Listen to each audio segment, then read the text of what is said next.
the ladies and gentlemen out here. Today we are assembled for a unique program, something which is advanced or ahead of its times. It is just being announced in the world or just coming out in the world. So it will be very interesting. Okay? And to start this program, we have GCCI and Institution of Engineers who have both come together to make this program a reality. Now, to set the days, I would request President of GCCI, Mrs. Pratima Dole, to kindly escort the chief guest of today's function, Sri Stephen Fernandez, to the dais. Next, I request Mr. Gerard De Mello, Chairman of the GCCI Committee of Infrastructure Committee of GCCI, to kindly escort the keynote speaker, Mr. Alex Hunter, to the dais. And please take your seat.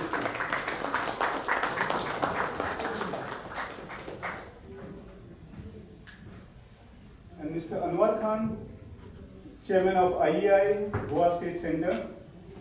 Please escort our guest speaker, Sri Yashwant Natekar, CEO of LNG and Renewables, to the dais.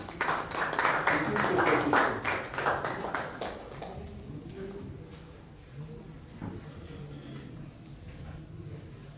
And now, we will all stand for the national anthem.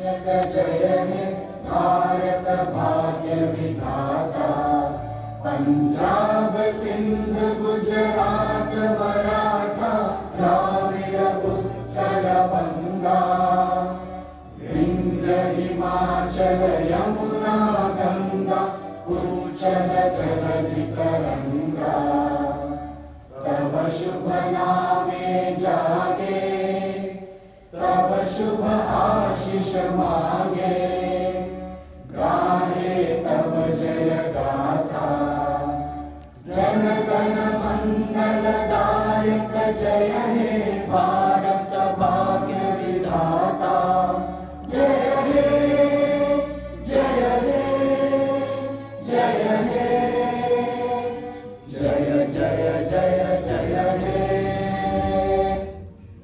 Our keynote speaker,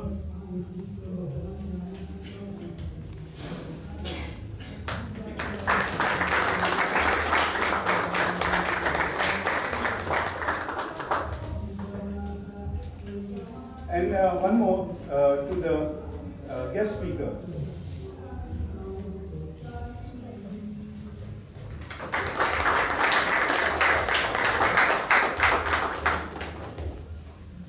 Thank you.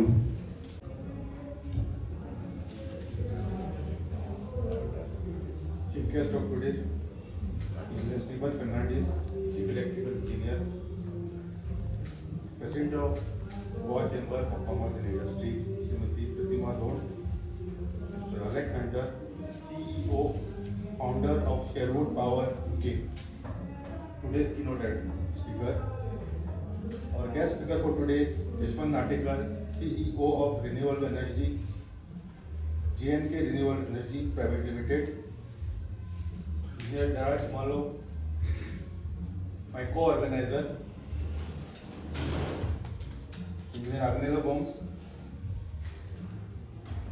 Kiran Balikar, Mr. Vaman Gaitonde, Mr. Angle. I think most of the members are common in GCCI and IEI. Members of IEI, members of GCCI, delegates from government departments. It is a great pleasure to welcome you all to this workshop on storage of power.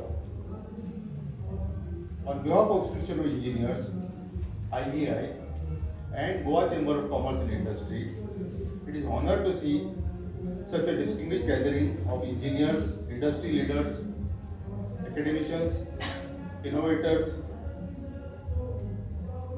students, and young engineers from electricity department. Numerous engineering exhibitions are scheduled globally for IEI's core mission is to promote and advance the scientific practice and application of engineering and technology. It does this by setting professional standards, fostering engineering education, and facilitating knowledge through various forums, workshops, and publications. IEI was established in 1920 and incorporated by Royal Charter in 1935 by King during British rule, and it continues to enjoy that chartership. We have 15 divisions of all the disciplines, and IEI spread over country 125 state centers and local chapters. IEI is also recognized as by UK National Information Center the degree awarded by IEI equivalent to British Bachelor Honours degree. Australia also accepts AMI pass students in engineering professionals for employment. International Professional Engineers Alliance has designated IEI to maintain Indian section of Professional Engineers Register. Chartered Engineer certification awarded by IEI is useful for those who want to do private and professional practice, to become independent consultants. IEI also awards professional engineering certificate. Now, government is going to come up with engineers bill, that is professional engineers bill. So far in our country, the engineers body is not regulated. So Government of India has come out with the draft engineers bill. IEI is in the forefront of this regulation, because thereafter accreditation is to be done, certification is to be done, continuous education will be there. So IEI is in the forefront for professional engineers. It will be used for all the disciplines. IEI also awards various membership like associate member, fellow, based on qualifications and experience. Events like this workshop are perfect example of IEI's commitment and its mission by bringing together professional researchers and young engineers to discuss crucial topics like power storage. The institution ensures that its members and broader engineering community remain at the cutting edge of technological innovation and well prepared to tackle challenges of tomorrow. I am grateful to Goa Chamber for collaborating with IEI for sharing this expertise, and to our entire team for efforts in making this event a reality, and to you all for attending this program. Once again, I welcome you all for knowledge session.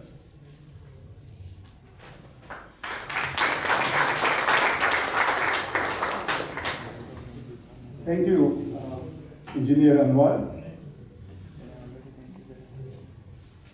You just heard him giving a brief of the Institution of Engineers, which he said was started in 1920, which means we are about 105 years old. But we have one more organization here, which is 117 years old, GCCI. Okay? And to say a bit about it, I will request Engineer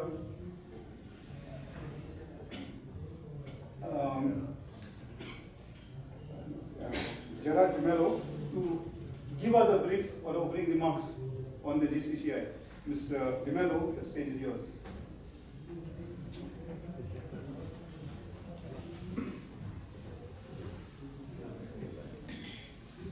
Thank you, Arnaldo. I will speak on the program today. I will give the remarks on the program.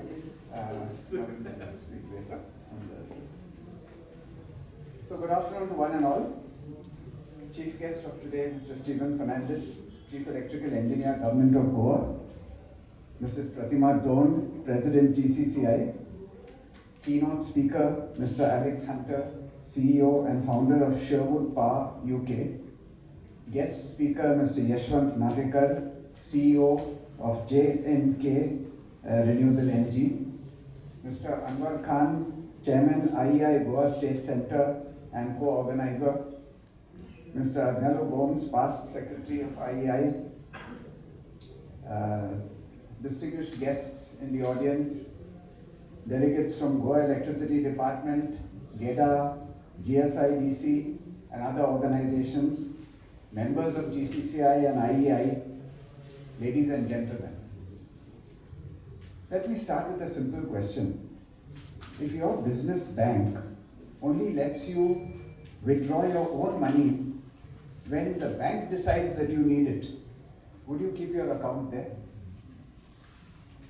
That's exactly how the current solar net metering system works. And today, we are going to explore a solution that could put you, not the grid, in control. Many of us here have invested in rooftop solar installations for our homes or offices. On paper, the concept is compelling. Reduce dependency on the grid, lower operating costs, and support our sustainability commitments. But if we are honest, are we really getting the full strategic and financial value from these systems? At present, the focus is on net metering. We export surplus daytime energy to the grid where it is banked and supposedly available for withdrawal later. But here's the reality. That bank operates on the grid's terms, not on yours. There is no priority access for those who have contributed surplus power. Outages, peak pressure demands, and distribution constraints affect everyone equally, whether you've banked energy or not. Most importantly, this model does nothing to secure power during critical business hours or peak load situations. The real gap is clear. We lack effective, scalable, and economically viable energy storage. Traditional solutions like lead acid or lithium-ion batteries bring high costs, environmental impact, and life cycle limitations. At the GCCI Infrastructure Committee, our mission is to identify solutions that are not just technically sound, but also financially sustainable and operationally reliable. And when we learned that Mr. Alex Hunter, after extensive research and trials, has developed an innovative storage solution that could change the game, we knew it was worth your attention. Today's session is not simply about technology. It's about unlocking true energy independence, enhancing grid resilience, and ensuring return on investment for Goa's businesses and institutions. I invite you to approach this discussion with a strategic lens, because what we explore today could well shape how we manage energy for the next decade. With that, I wish you all a productive and insightful seminar. Thank you.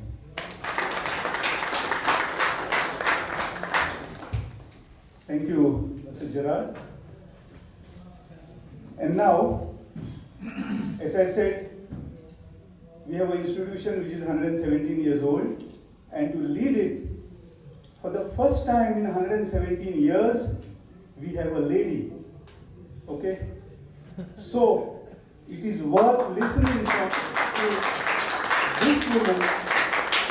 They call a woman of substance. Madam Pratima, could we have your thoughts?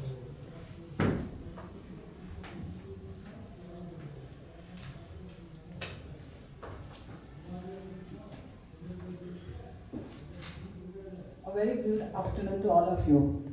See, I am amongst all the high and intelligent people. engineers. I'm just a BCom graduate. So you can expect, something high level talk from me, but I'll try to, talk about it. Whatever we have discussed or whatever I see, I hear from my peers and my colleagues in the committee. It is my proud privilege on behalf of Goa Chamber of Commerce and Industry to warmly welcome you, each one of you, to this highly relevant and timely workshop on renewable energy storage, challenges and solutions. Jointly organized by Goa Chamber of Commerce and Industry and the Institution of Engineers, India, Goa State Czech Center. This workshop comes at a crucial time for Goa, which, as we all know, is entirely dependent on other states for its power supply. The lack of local generation capacity, combined with limited energy storage infrastructure, makes us vulnerable to supply fluctuations and rising costs. This is especially critical for Goa's industries and businesses, which are compelled to bear peak or high power charges, directly impacting optional costs and competitiveness. In this context, the topics being discussed today, renewable energy storage, clean technologies, and energy efficiency, are not just academic or futuristic, but immediate and essential to the growth and resilience of Goa's economy. I would like to especially appreciate and acknowledge the GCCI's infrastructure subcommittee, ably led by engineer Gerald Dimalo, who has been with us for, I think, quite a long time, heading this department, for consistently highlighting power and infrastructure challenges faced by Goa's industries. Under his leadership, the committee has been at the forefront of advocating for policies, practices, practical, sustainable, and forward-looking solutions, including support for strategic projects like the Tamnar project, Tamnar power transmission project, which we have been discussing regularly, and now I think it will see the light of the day, I suppose, which is a crucial, which is very crucial for strengthening Goa's power connectivity and reliability. At GCCI, we firmly believe that such projects are not only essential for ensuring long-term energy security, but are also vital enablers of investment, industrial growth, and economic stability in the state.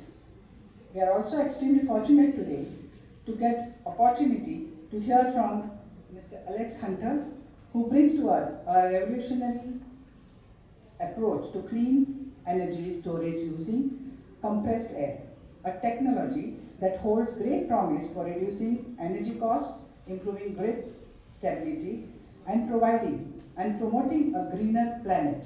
Similarly, engineer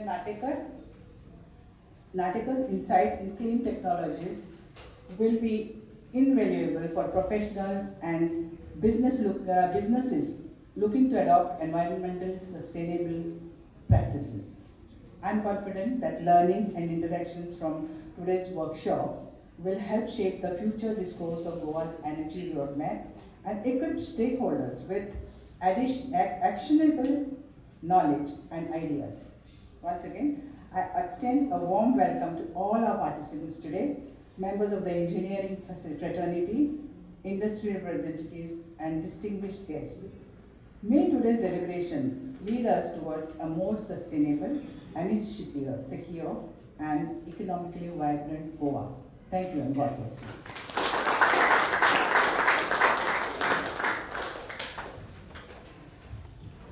Thank you, madam. Your words of advice and wisdom will take us a long way along with the institution. Now, we have our chief guest for today, none other than the Chief Electrical Engineer of Goa State. And to introduce him, we have our member, Engineer Balkrishna Chodankar. Mr. Balkrishna, please do the honors.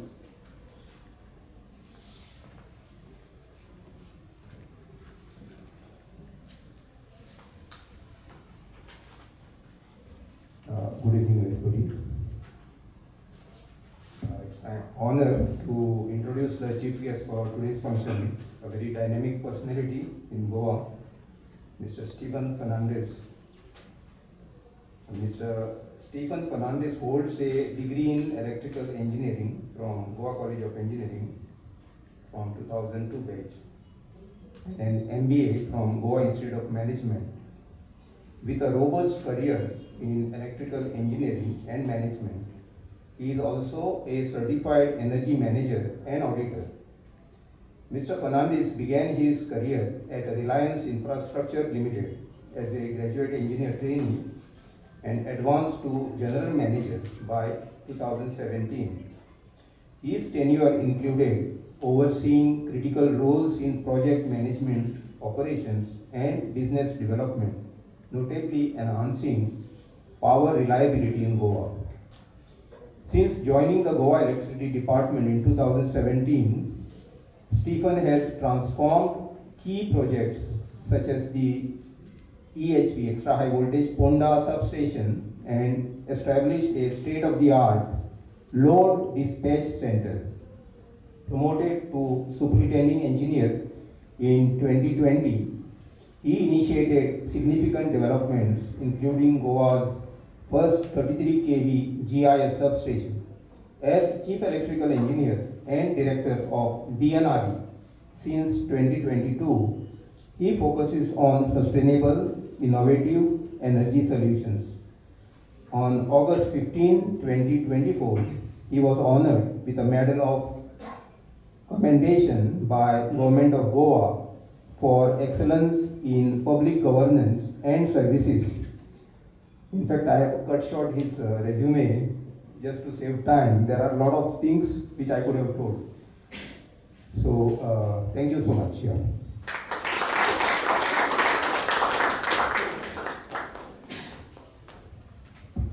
Thank you, Engineer Balkrishna. As he rightly said, he has cut out a lot of things from this great man's biodata. He is known to be a very practical man, and you can hear from the horse's mouth. So can I request our Chief Engineer to kindly address the gathering?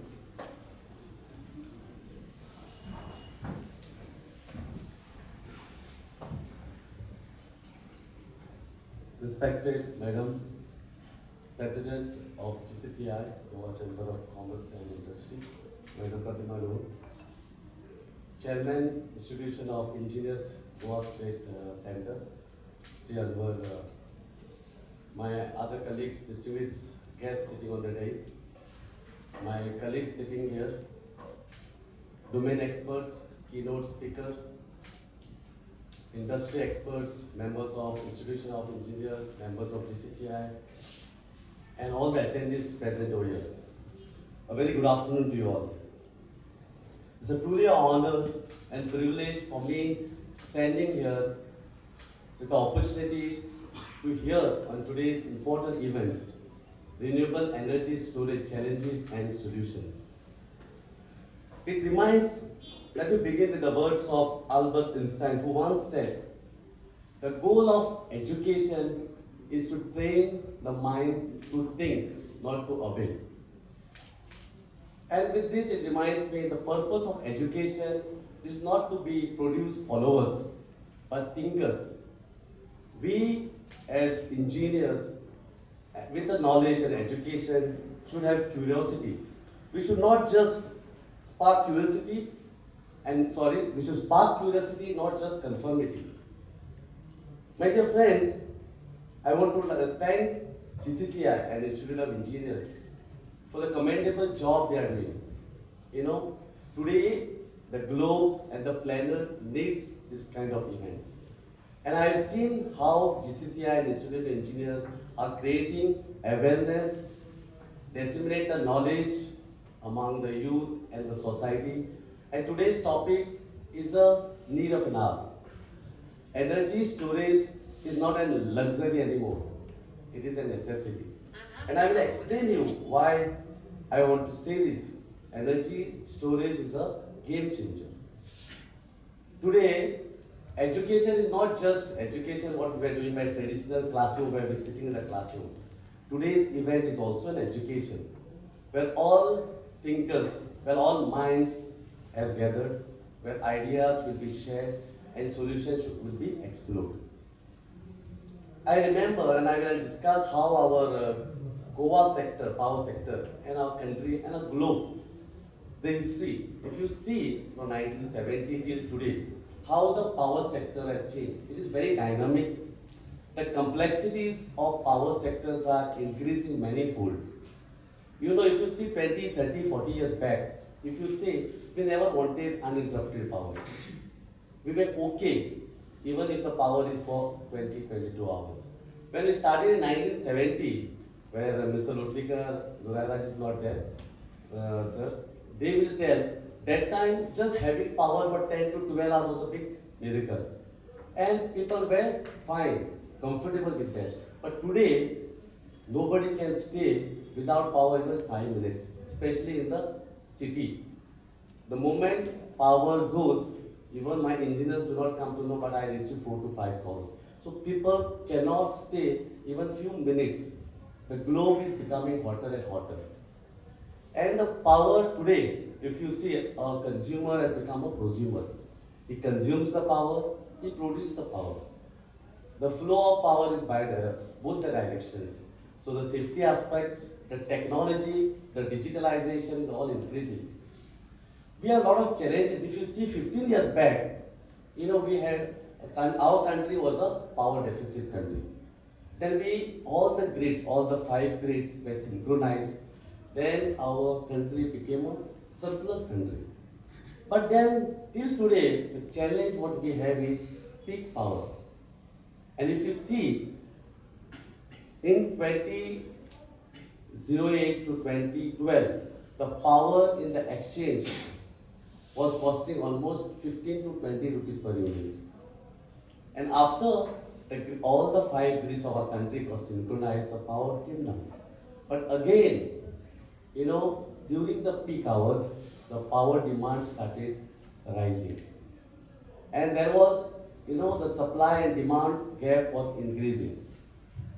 Then the renewables, you know how our Honorable Prime Minister came with an aggressive target of 150 gigawatt of power by 2022, wherein it was decided 100 gigawatt of power will be solar and 50 gigawatt will be 50. At that time, experts, industries, all scientists said, you know, how it is possible?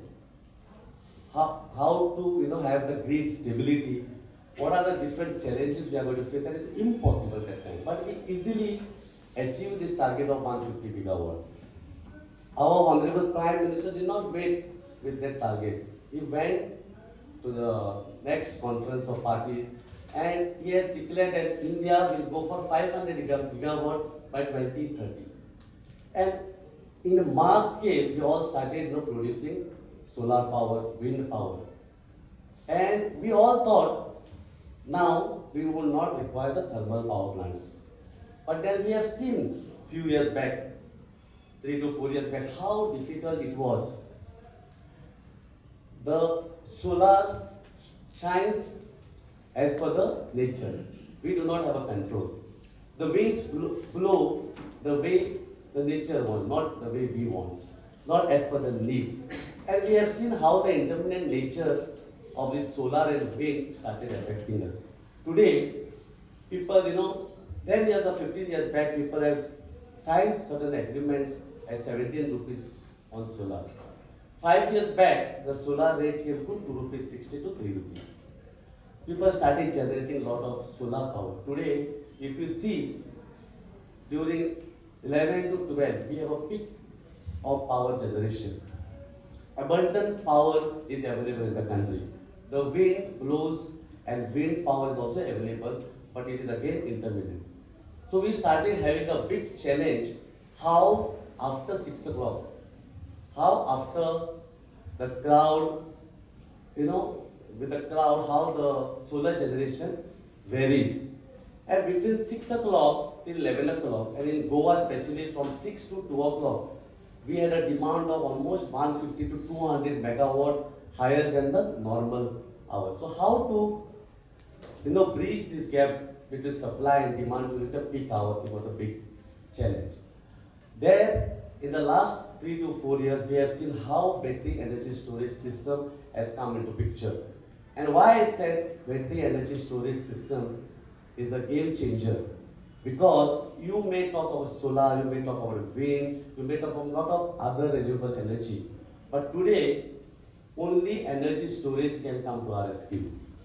And today, battery energy storage system or energy storage system is not at all a luxury. We cannot wait anymore. Strategically, today we should start having energy storage system. As I said, the power sector is dynamic. The complexities of the power are increasing manifold, and the power rate should never come down. It will always increase. Therefore, it is the right time. In future, we are going to have smart meters. In future, we are going to have time of day.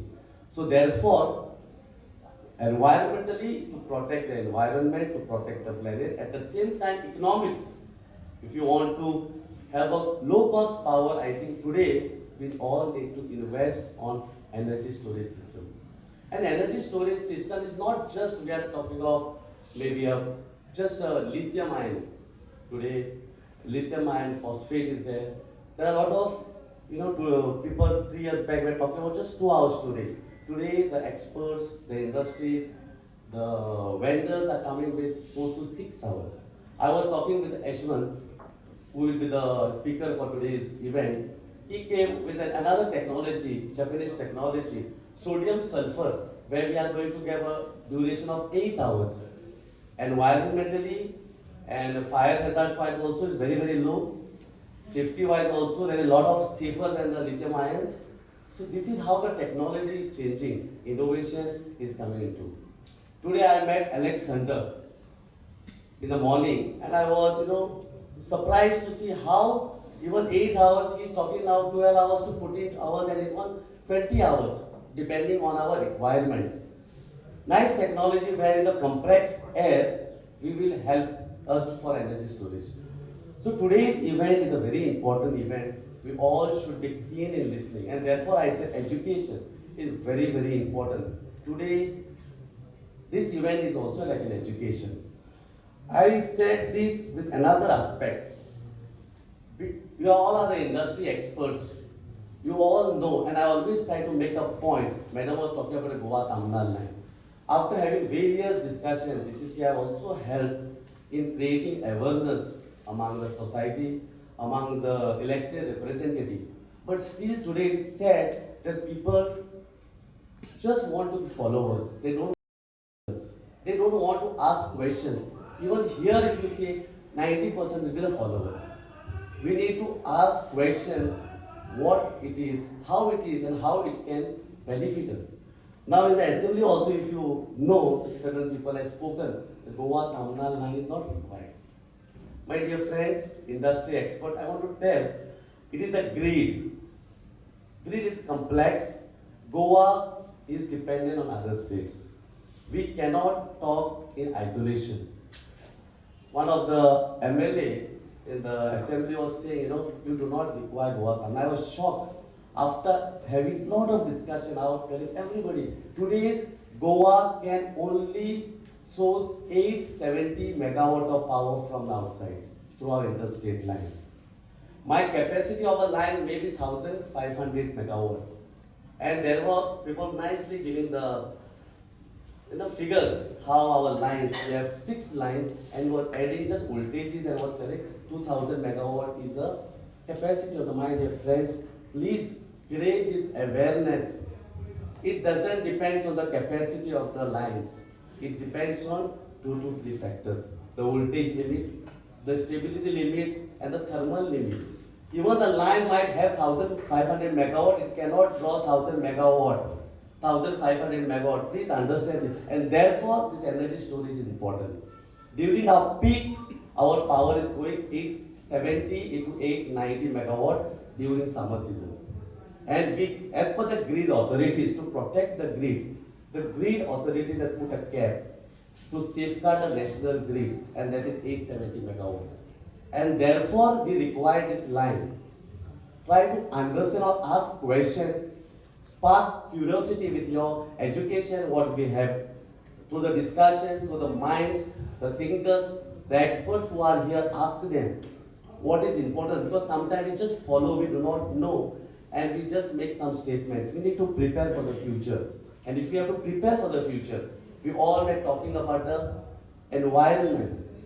Very good thing about our Honorable Prime Minister in 2014, when he just took the office as a Prime Minister, he knew the need of the 150 gigawatt, after that 450 gigawatt. We are doing a lot as a country in terms of renewables. But what is important and what is hurting us and what are the challenges what we are facing right now is the peak hours. How we are going to bridge the gap between demand and supply during the peak hours. How we are going to get the stability in terms of voltage, in terms of grid stability, and in terms of 100% renewable round the clock. And today we, the entire globe, and India as a country, is doing a lot of innovation and technologies coming into picture. Today battery, within milliseconds, can come into the system and can stabilize the grid, the voltage, and have 100% round the clock renewable energy. Therefore, if we have to grow, we have to prosper, if we have to create the great economy of our country, today what is important is power. We all know how power is important.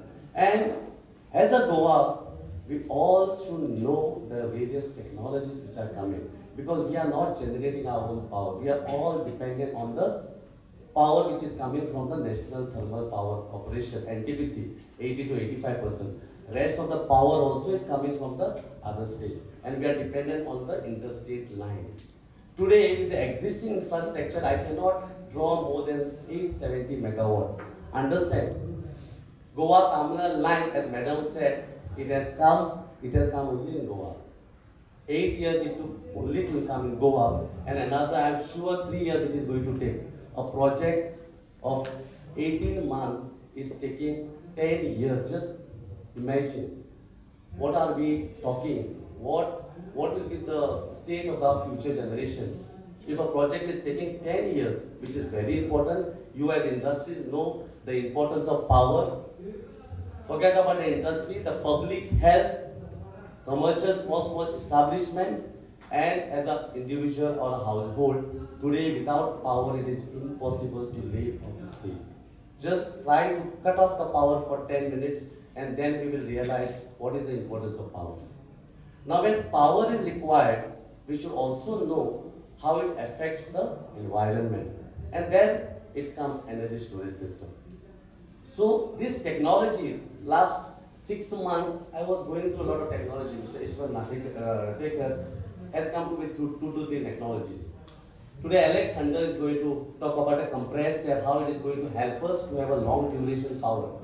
You might say it is in high capital cost, maybe, but with economics of scale, with pilot project, definitely we'll be able to have this technology which is beneficial for us.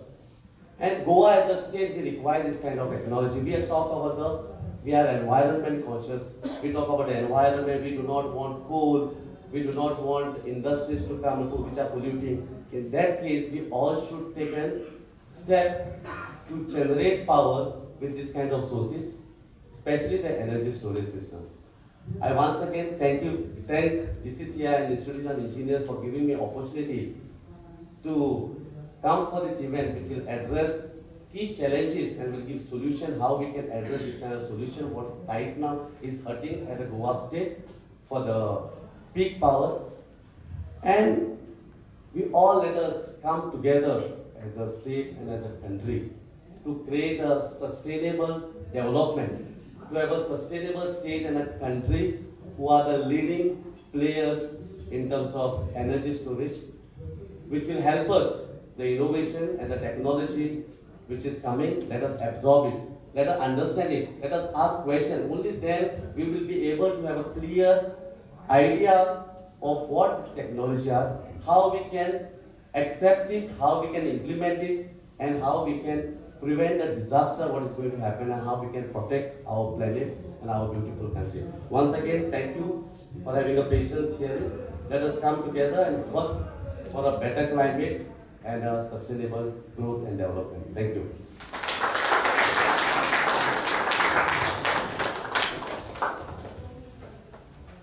Thank you, sir.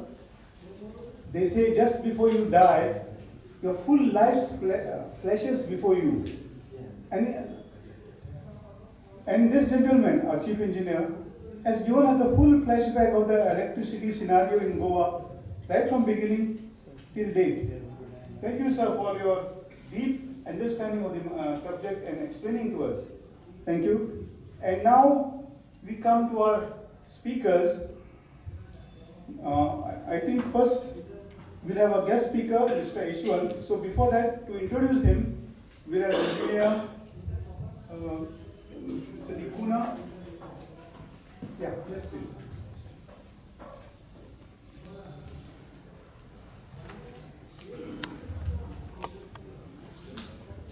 Yeah, first, yeah. I could not see you for some reason. Yeah, please do that.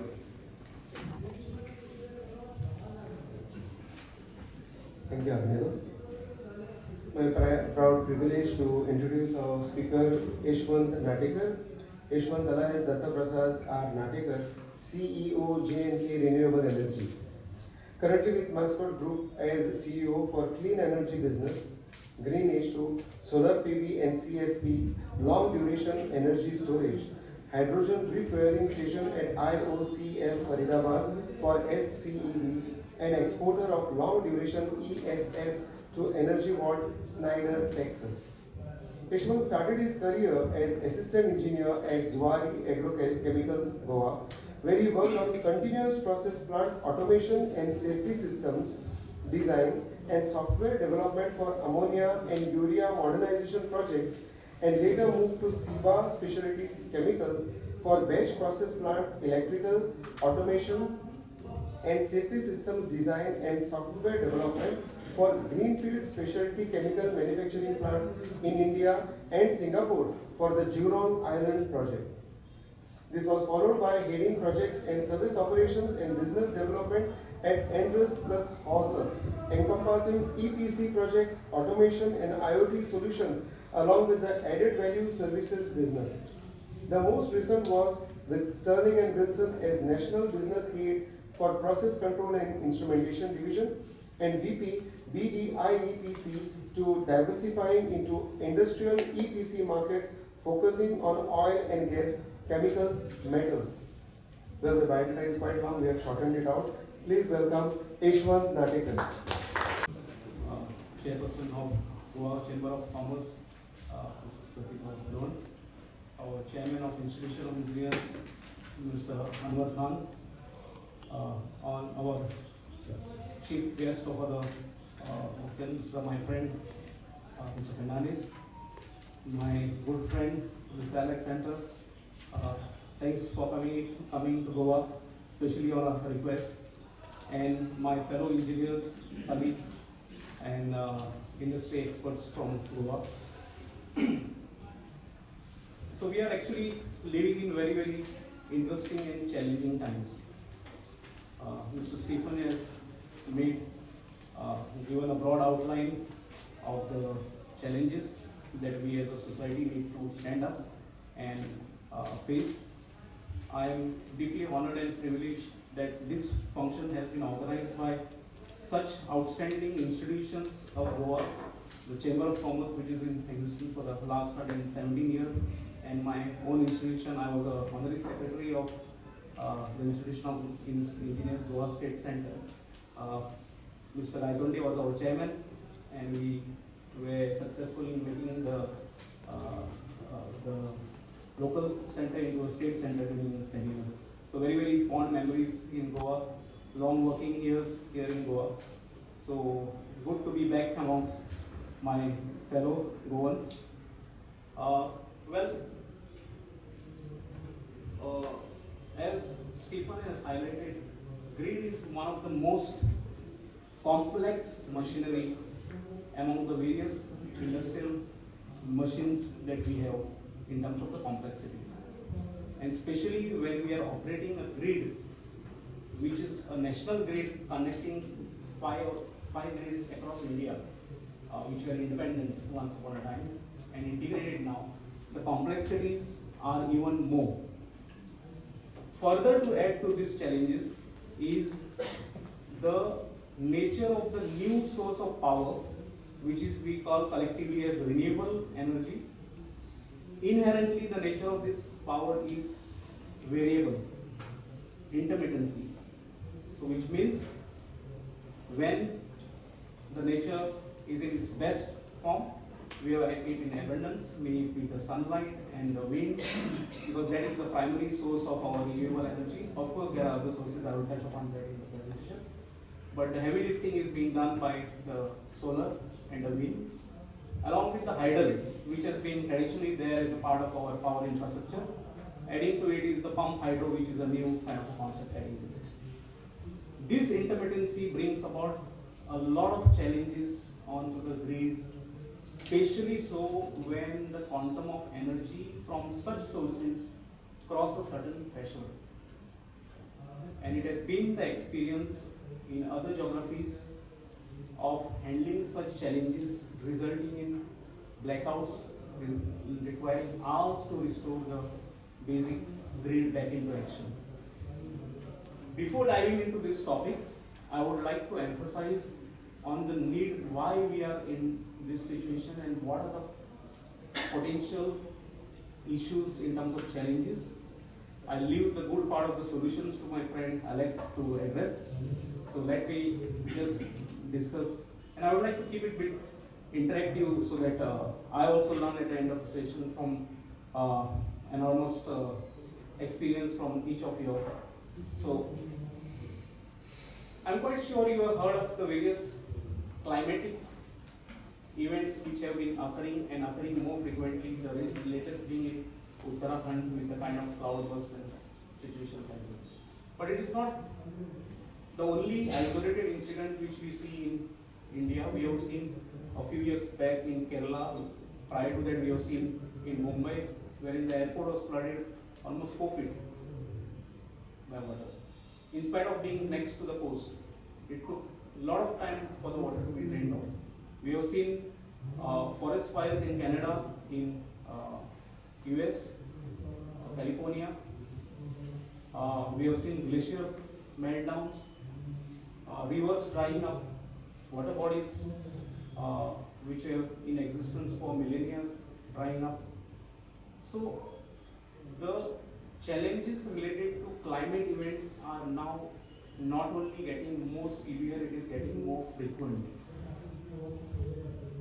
And we cannot be isolated from this, saying that we are safe here in Goa, because the climate and Mother Nature has its own ways of dealing it.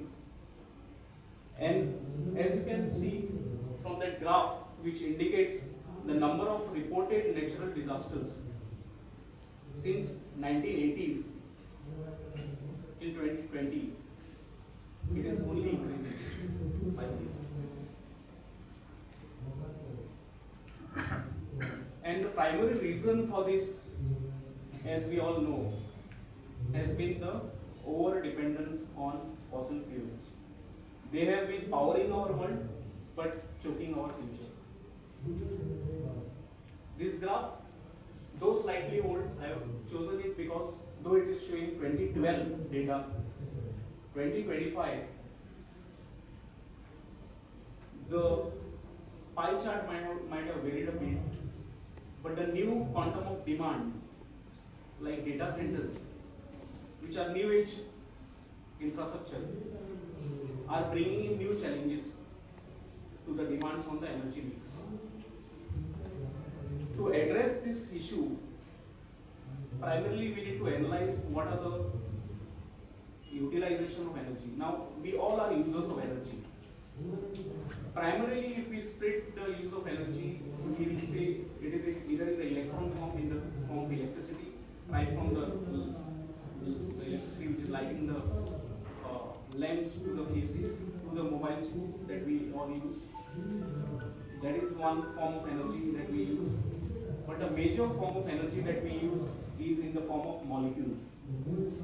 The various fossil fuels, either in gaseous form, solid form, liquid forms. Can anybody guess what is the quantum of electron or the electricity vis-a-vis the molecular form of energy? The electrical energy, as per the latest 2025, is just 21% of the overall energy. If you quantify the various forms of electrical energy generated across the world and the way it is consumed, 79% is still in the various fuel forms. And this is the dependency on the fossil fuels that we have. So,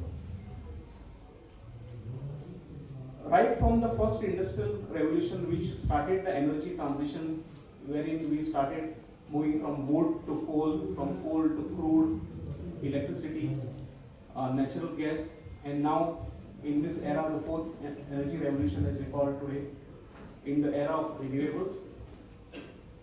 Each of the energy revolution has taken mankind to a new development, to a new level of industrialization, wealth generation, prosperity for the whole mankind. And we have all enjoyed the benefits of this. During that time, we allowed the atmosphere and the sea to be treated as a sink because they were capable of absorbing the carbon dioxide emission which were done at those point in time when the quantities of release was relatively small. But as we have now scaled up our dependence on the fossil-based fuels to an extent that this is becoming something which interferes with the natural processes, the CO2, and CO2 is just basically a common measure. There are other greenhouse gases as well which are more potent, more sort of harmful. But CO2 becomes a benchmark to sort of thing, and it is the quantum-wise the largest being emitted, which results in it. It is causing global warming. So, if you see the Earth, and you must have seen the satellite images, or sometimes when they show you photographs from outer space of this, you see a nice blue planet. That is typically the ozone layer, the nice oxygen layer, which reflects the light and gives that bluish tint. Now what happens with the CO2 emissions and the other greenhouse gases emission is these gases get trapped between the ozone layer and the lower atmospheric layer. And it forms an insulating media causing the heat from escaping from the Earth's atmosphere to the outer and having the cooling effect, which was the natural phenomenon. This interference of the man-made emissions into the atmosphere with the Earth's or the atmospheric chemical processes has resulted in excess heat, or essentially we measure it in terms of the global warming as a phenomenon. Also, increased precipitation of moisture into the atmosphere causing excessive snowfall, hailstorms, rain, cloudbursts, and such kind of weather events, including storms and heat waves. So it is high time that we, mankind, realize the hazards and the issues that we and our future generations will face if we continue on this path of dependence on fossil fuels. That's the reason the topic for today's session has rightly been identified by the two institutions coming together is to emphasize on the renewables, to displace slowly and steadily the dependence on the energy mix which is fossil in origin.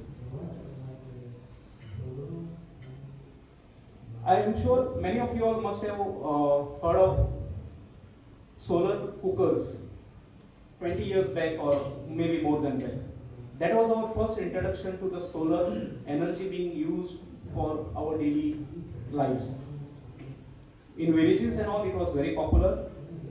I think in many places it's still being used. Many large canteens and all are still using it for food preparation and all. But that was the start of the what is known as the concentrated solar power.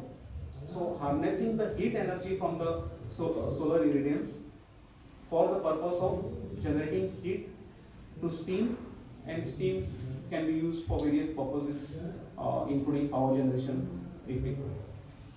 Later on, with the advent of solar cells is old technology, but with the commercialization and then the rapid decrease in the cost, the solar photovoltaic became more popular, and somewhere the solar concentration or solar thermal technologies took a back end.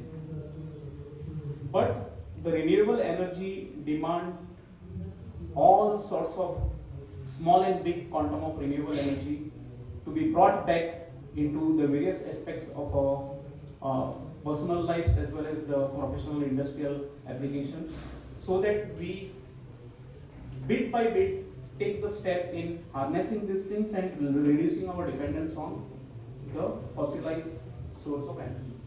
As you can see in this photograph, on the right hand side you have a solar power plant based on photovoltaic, wherein the solar panels track the solar axis and generate power from the photons that are there in the sun rays. It excites electrons on the semiconductor surface, and that released electron goes for power generation and caters to the various loads. On the other side, we have mirrors which reflect the sun's light back into a either tube or a central tower, which is used to heat, and then there is a media which picks up the heat, typically some sort of a solvent like a glycol, or maybe even more different kind of media based on temperature ranges, molten salts and those kind of things, which is used as a store of that heat energy. This heat energy is thereafter conserved in tanks to be used for steam generation to power generation. So in places like India, wherein we are blessed with so much of solar irradiance, it is high time that we harness each and every source of our renewable energy, whether it's solar photovoltaic or concentrated solar power. And how do we do it is basically after doing a detailed study in terms of the irradiance available at the given location. It changes from location to location, from north to south, and but there are dependable softwares which are available which helps you in model the whole design much before you start the work on the ground, so that any potential issues which can be there, including shades and shadows due to interfering high-rise structures, can be identified. And it also undergoes this seasonal variation. So intermittency part of the renewable energy is not only from minute to minute, but also from season to season. So when we design solutions in this regard, we need to be aware of all these aspects which are there with respect to the location and the kind of installation that we are going to execute, and that take it into account while designing the system, so that we don't suffer a situation wherein it results in underpower generation, which will be an issue for meeting the performance guarantees. So in large installations of power parks which uses sometimes wind as well as solar to complement energy mix, we need to have hybrid solutions. Hybrid is essentially indicates more than two sources of different forms of energy. So windmill, as you are aware, there is a turbine and a fan keeps on rotating it, and then power is generation. That power which is generated is converted into DC, because then it is an inverter which reconverts that into AC and transmits it to the grid, because these are grid following inverters what are being used. It has its own challenges which affects the grid. I'll come to it in a okay. But similarly, solar power plant which generates DC power is again converted into AC by the inverters when it is fed, and then it syncs with the grid. Now this is what is known as a grid following technology. So it mimics the grid and injects the power into the system. That is how it works. But as Mr. Stephen has said, the grids were not designed for this kind of technologies or sources of energy. The grids were designed for very stable power generation using nuclear, hydel, thermal power plants, whether gas or coal based or whatever. So this kind of technologies and machines are having what is known as inertia, and that inertia help in overcoming some sort of load variations whenever it is to exist, because the magnetic energy which was there in this inductive kind of thing also acted like an inherent store of energy, and it helped in mitigating certain grid related upsets, not for a very long time, but to mitigate certain upsets whenever the grid went into some sort of a disruption, because grid is milliseconds to milliseconds.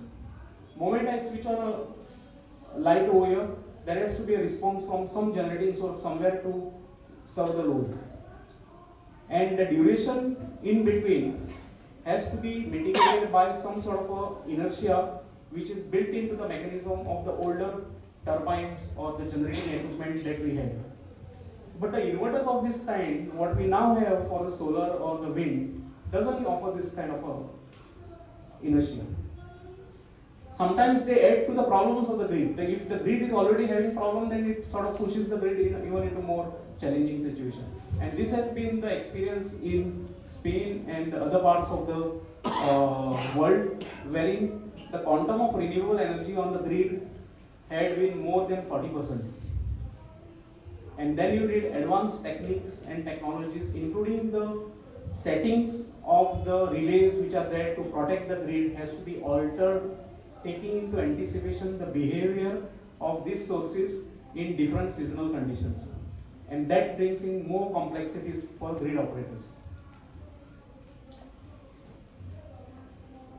Now going forward, the new technologies are coming in inverters, which is called as grid forming inverters. That offers to some extent inertia based response which was mimicking the older turbines and generators that we had. Solar and wind are only the two renewable sources that I have mentioned. The others being geothermal, ocean based energy generation. You may have waste to energy. Even heat pumps is now recognized as a renewable source of this. Apart from nuclear, which is also considered as a green source. Hydel and all are always part of the green list. So any non-emitting source of renewable energy which we can generate power and deliver to the this is part of the green sources of energy. I was talking about the ratio of electron versus the molecule. Going forward, which also will be indicated in the subsequent slides, it is expected that the amount of electrical form of energy consumption will need to be increased to more than 50% from its current 21% to reduce the quantum of the fossil based fuel. So that means electrification of everything that is possible. So whatever processes that we may run today, there are steam turbines in many of the industries. When I was with Zuari, we had a huge boiler and there were steam turbines to drive many pumps and all. Today they are being electrified. They have been replaced by high efficiency electric motors. Similarly, furnaces which were used for heating of process. In earlier days we used to burn naphtha or natural gas to heat this media. Today it is being moved to electric heaters. Our vehicles, slowly and steadily we are moving towards electrification of our transportation sector. Because I hope you remember in that pie chart, transportation is one of the major contributors to the greenhouse gas emissions. So we need to, sector by sector, industry by industry, go on replacing our dependence on fossil. And that's the reason we have today, you must have heard of deep tech, what is happening in the information technology world, artificial intelligence, machine learning. So that's the whole gamut of the deep technologies, deep tech as it is called. clean tech, what is happening in the part of the processes, the energy systems, and specialized biotech. So enormous amount of research work and innovations are coming in all these three sectors with the emphasis of making the processes and the energy systems go green. And we will benefit from the combined efforts of people working in each and every sector of these spheres of technologies in sort of a combined effort wherein we cooperate in forums like this, wherein institution of engineers as well as our GCCI kind of body or kind of entrepreneurs come together for the good of the society. So I will leave the storage aspects of the technology to Mr. Alex to talk about, but the battery energy storage is being talked about today as a solution. We have challenges even in producing the required amount of lithium for this, because this is an environmentally very hazardous process to use. So we need to be cognizant of the way in which these resources are brought to such technologies when we qualify certain technology for our energy storage requirement. Other area of renewables is also waste to energy.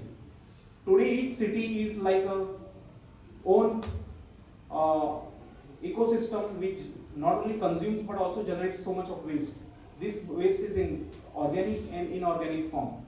Today we have technologies to harness energy from both the refuse derived fuel which is to be incinerated, which cannot be treated, recycled, and also the organic which gets decayed and decomposed. We can harness energy from this.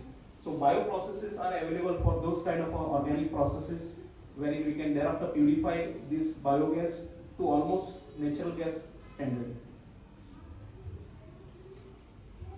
These are the various, on the left what you see is the feedstock, raw biogas and the processing that is required. So right from landfills, wherever there have been landfills of garbage being dumped over years, it is also a potential source of raw biogas. Of course it needs to be treated to be used, but that is in US and all this is being used in a huge way to harness the renewable natural gas as it is called. Industrial waste, agricultural waste, we are blessed with enormous amount of agricultural feedstock which is neither consumed by humans nor animals. That is certain portion of the plants which are just burnt in field. It is not eaten even by animals. So what do you do with that kind of a biomass? You can convert it into biogas, treat it, and sewage, sludge, bio-waste, all other sources. Technologies are available to treat and process it to make it equivalent to natural gas, what we have in the pipe natural gas, or what we use in the filling station. Another important area is basically changing the industrial processes. Today, whether it is fertilizer manufacturing, refining, petrochemicals, the source of hydrogen or the energy in this kind of huge industrial complexes, including cement, steel, glass making, everything that we consume, is all fossil based. So there is slow and steady measures required to first make the gray to blue. Blue means capturing the carbon and the emissions of greenhouse gas emissions which are emitted at that source, trapping it and converting into usable products. Today where CO2 is used as an industrial commodity, carbon dioxide is an industrial commodity. We use it even in the Coca-Cola and all those things as a part of the beverages. So today to produce that CO2 we burn fossil fuels. That is not required. We can capture the CO2 which is emitted by some other process and then you can utilize it or sequence it, store it for later. Various technologies exist. So the time till which we need to continue with the existing fossilized waste can be made less harmful, less emitting, less damaging. Till the time that we have reliable renewable energy into the grid which can make green hydrogen possible, because the genesis of green hydrogen is cheap renewable energy. You cannot have the cost-effective green hydrogen without a reliable and cheap source of renewable energy. So till the time we have this availability, we need to mitigate the solution using carbon capture mechanisms, technologies, and then ultimately switch to the green hydrogen, cutting off the dependency on fossil altogether. Various equipments which are used for green hydrogen production, you have electrolysis plants of this scale which are now being deployed. There is already tenders which have been awarded for refinery related project. We also require hydrogen for steel making, glass, cement. It can be used as a feedstock for various chemical productions. So the applications are enormous. And as you see from the International Energy Institute, the quantum of green hydrogen over the years right up to 2050, it is expected to be 45% of the total hydrogen generation.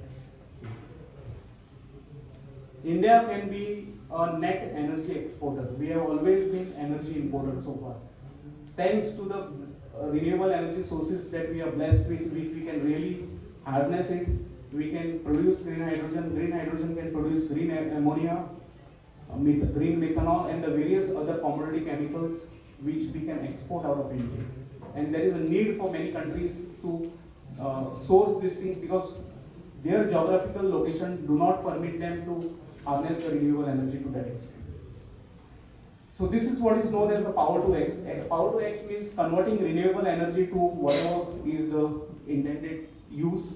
So it shows the various conversion from the renewables to the electrolysis, from electrolysis storing the hydrogen, transporting the hydrogen, converting it to various usable chemicals, and then sort of, if required, reconverting to electricity. Though it is not the best way to do this, but as a last resort, that could be the. But coming back to our main issue, we need to target the greenhouse emissions in every possible manner. As you can see on the left hand side, this is the good old days when the atmosphere was very clear, there was not much of emission, there was no heat being trapped. We have so many greenhouse chemicals like methane, nitrogen oxide. There are much more hazardous chemicals as I just listed out. The more dangerous among them are the one highlighted in red. And these are used in various walks of life, whether it is for refrigerant, whether it is for insulation of cables and stuff like that, even in semiconductors. And what makes it difficult is basically the COT is just a reference. The harm that this chemical does by being in the atmosphere and not degrading, you can see for the number of years that it stays active and causes the effect. Though very low concentration, the effect is very, very long term and detrimental. So we need to be cautious of our specifications when we specify this kind of commonly used chemicals. We need to be aware of their effect on the atmosphere, and then specifications wherever it is used to switch to the even more expensive if required, but to a green source. Now just to few slides on decarbonization, how the things, the challenges that we today talk about and are so well aware have already been known in the industry, especially the oil and gas industry, way back in 1970. And this note, internal note on the left hand side is a record which in 1970s had predicted ill effect of this on the atmosphere and the various challenges it brings in. The scenarios on the bottom, the two slides, tells you a perspective of when we have to decarbonize the entire energy system, what are the strategies that we need to deploy. One strategy is basically hare and tortoise, as it calls, that immediately you switch to renewables, and this. Many countries have tried it but failed. Some of the examples like Germany. Germany decided to go off coal, off nuclear. Today they are suffering with high cost of this because they are totally dependent on gas. I think Mr. Alex has more examples in this regard, so I'll leave it to that. But another strategy is basically increasing the availability of renewable energy at a pace more than the demand of growth of electricity, so that slowly you replace it. But the time duration for that would be another 45-50 years. Can we wait that long? I think Mr. Stephen has already highlighted the urgency for us, and we need to find a middle path. And that is what the institutions like IEI and GCC should come together to identify the solutions, because this is required from state to state, country to country, and different approaches, different strategies based on the necessities and the conditions that are relevant in those geographies need to be taken into account. So with that, I would end my address and thank the GCCI committee and Institution of Engineers for giving me this opportunity. Thank you once again.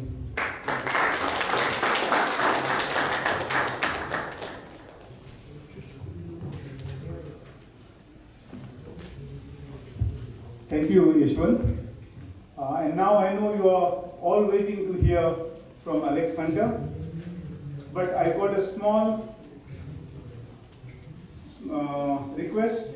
We got a man from Tata Power. He wants 5 minutes. With your permission, can I give him 5 minutes? Yeah, thank you. Please.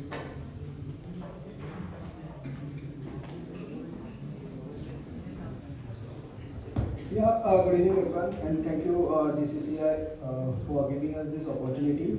Thank you Pratima, thank you Stephen sir for a wonderful insights on the energy related thing. We are from Tata Power, and we cater to all the energy related needs. But I think this is more of an indeed of a storage system and a new concept. Looking into this all the aspects, what I would like to say is that we are more into renewable energy. We are into solar manufacturing, panel manufacturing setup, which is based in Chennai, with 4.9 gigawatt of manufacturing setup, which has been established, and with a state of art of technology, which has been developed over the period. And Tata Power is one of the oldest organization or oldest company in the solar industry as a whole, and which is having 25 years of its plants operational and still working. So these are some of the biggest achievements of Tata Power, because there are lots of companies who have already established themselves in the last 5 to 10 years. But one of the oldest company who is serving this sector is Tata Power, and we are really happy to serve the basic requirement of power. And on a day-to-day basis, we are improving. We are also in BESS, Battery Energy Storage System, which is the new technology which we have already introduced and which is operational all over pan-India level.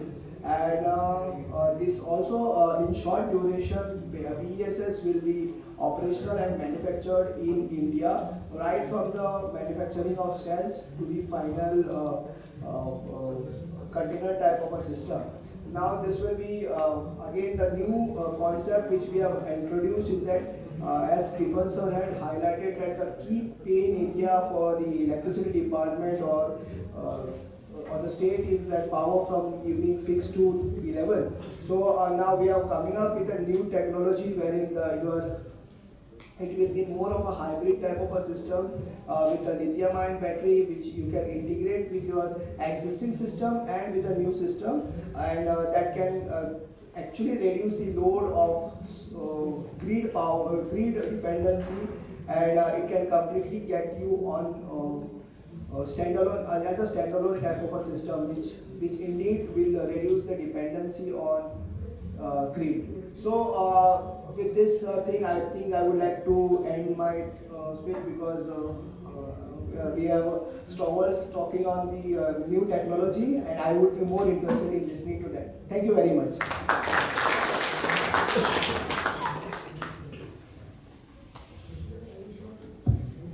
Thank you. Now can we have Engineer Karmalita? I would request him to introduce our keynote speaker for today, Mr. Alex Hunter, followed by his talk. Thank you for the opportunity. It gives me great honor to introduce our keynote speaker, Mr. Alex Hunter.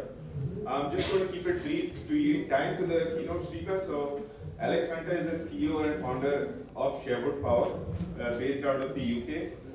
The company is driven by a mission to empower sustainable future through innovative, clean, compressed air energy storage solution. I'm guessing he's going to speak a lot about that. Alex is dedicated to developing cutting-edge technologies that minimize environmental impact, strengthen energy resilience, and create a greener, healthier planet for future generations. So, over to Alex. Hello everybody. Good afternoon, good evening. I think you're moving into evening. You've been very patient. Thank you very much for your patience and for taking the time to come and have this discussion today, let's say. Thank you to the Goa Chamber of Commerce for this great honour to come and speak here. And thank you to the esteemed panel for their insights already. So, we all know a little bit about electrical energy storage. I think everybody maybe will have heard of lithium-ion cells and other ways of storing energy. But there are many ways to store energy. Oh, sorry. I'll stand here. Sorry.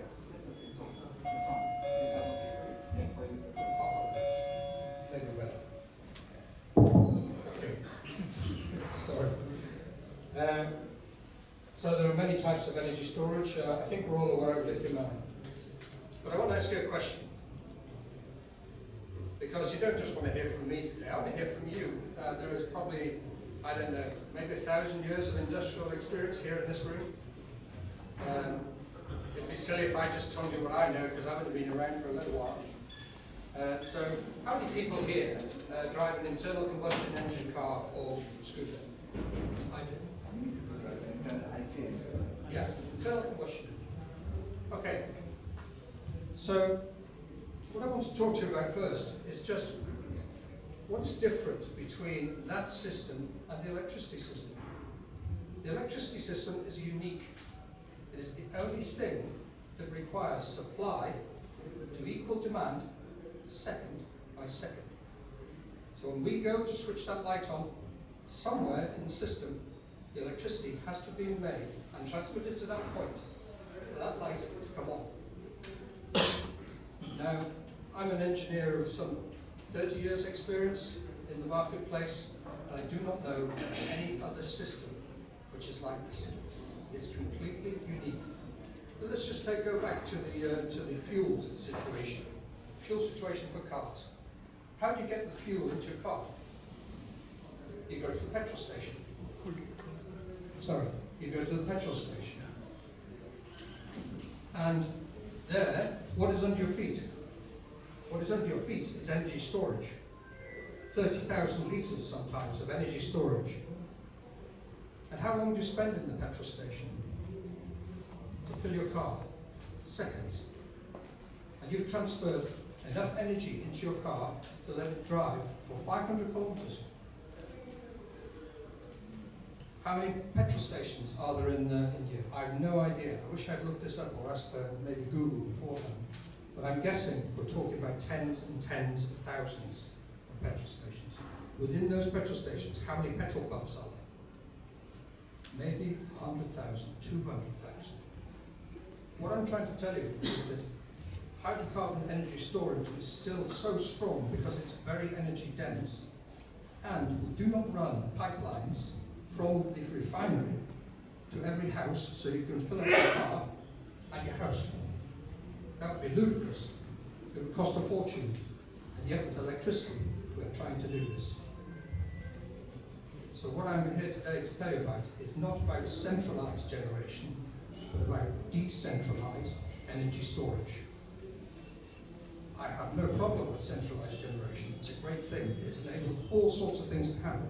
But the grid can't do this by itself. It needs support. So, let me get to the point.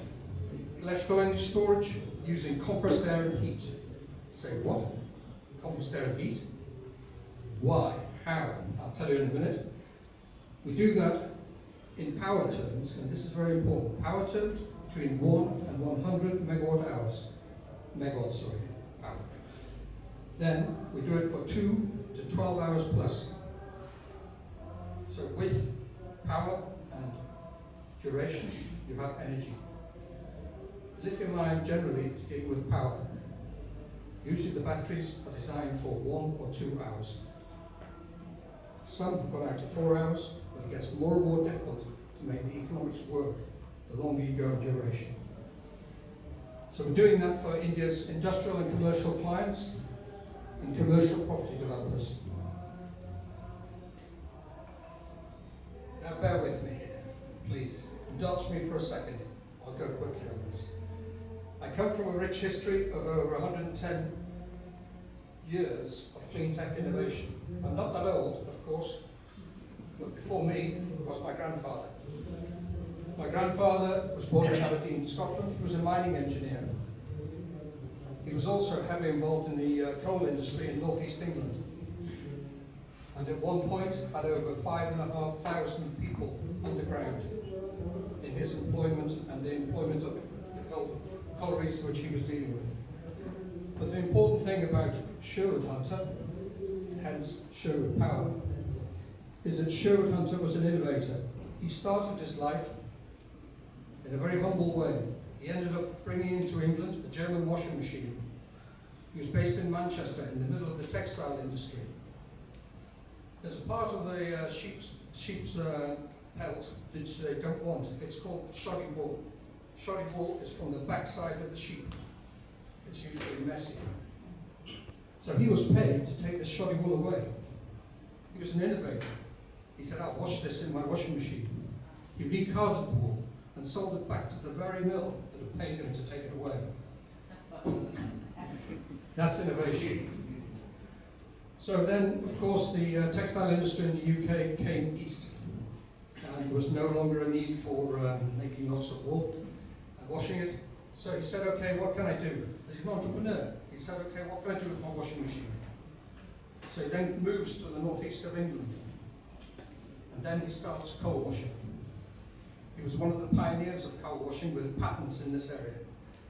And he did that to remove nitrous oxides and sulfur dioxides from the coal so it will burn cleanly. Clean tech from coal. Strange. After that comes my dad, my father, George Hunter. I have a lot to live up to because he, with my mother, started a company you may have heard of, you may not have done, but the company was called Dominic Hunter. Keith Dominic, George Hunter. This was a filtration company which is in compressed air filtration to clean up the air so that the automation will run properly. Basically, that business, which was started in 1963, was bought by Parker Hannifin. Parker Hannifin is probably a name you know.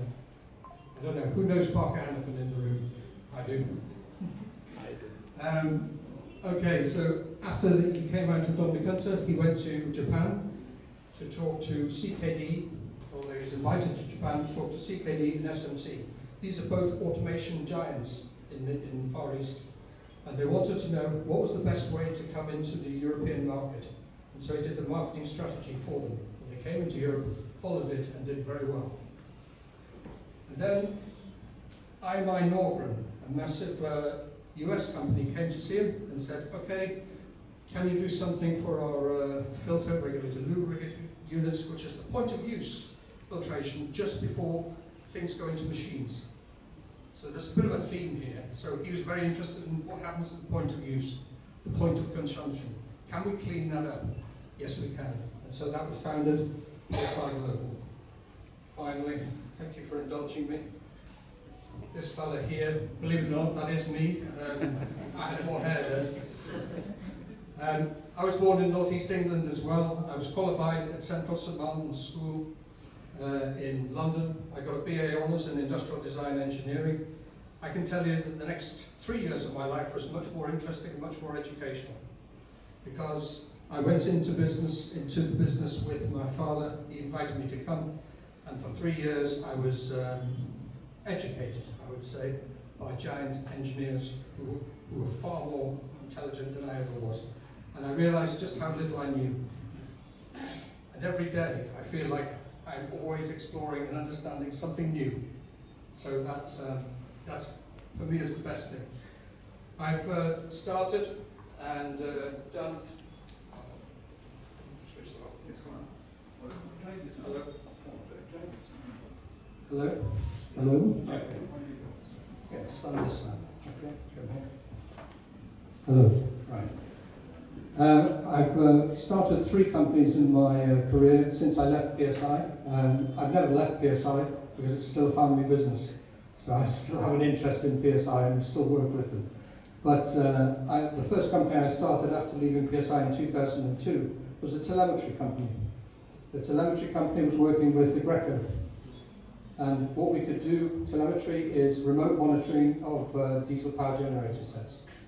So I want to take you back to a time where SMSs were the only things that you could do with a mobile phone, or you could ring somebody. And we designed a system with that could monitor the generator sets anywhere around the world. After that, I then went into renewables with a company called Heat Source, which I set up. And there we were doing, how can we reduce the load of kerosene boiler burning with renewables? And it was solar thermal, solar PV, ground source heat pumps, air source heat pumps, a hybrid system. And that hybrid system is what then I came out and said, okay, I had this idea in 1998, how can we make compressors more efficient? And that's where Sherwood started, not in 1998, but in 2016. So what I want to tell you is this renewable revolution that we're talking about is really much at risk. Why? Well, I think everyone has said today, and most of my speech has been already said for me, I think, so I'll be very quick on this bit. If you want to have electricity, you can have nice coal-fired power stations or gas-fired power stations. You can go to the gas or the coal, and you can put more coal on the fire, more gas on the fire, produce more steam, and produce more electricity. Controllable. Great. So you can turn up, you can turn down.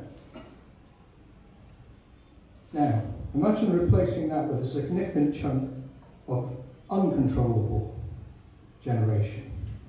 Uncontrollable generation from wind and solar. You cannot command the wind, you cannot command the sun.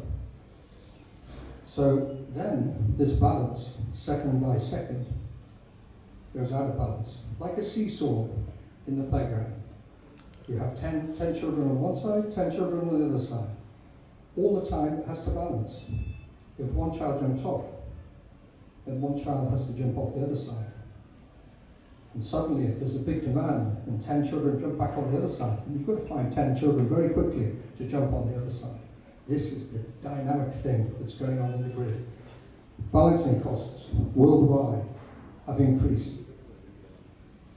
5 lakh core is the price today, and it's rising exponentially as we get more and more variable generation into the grid.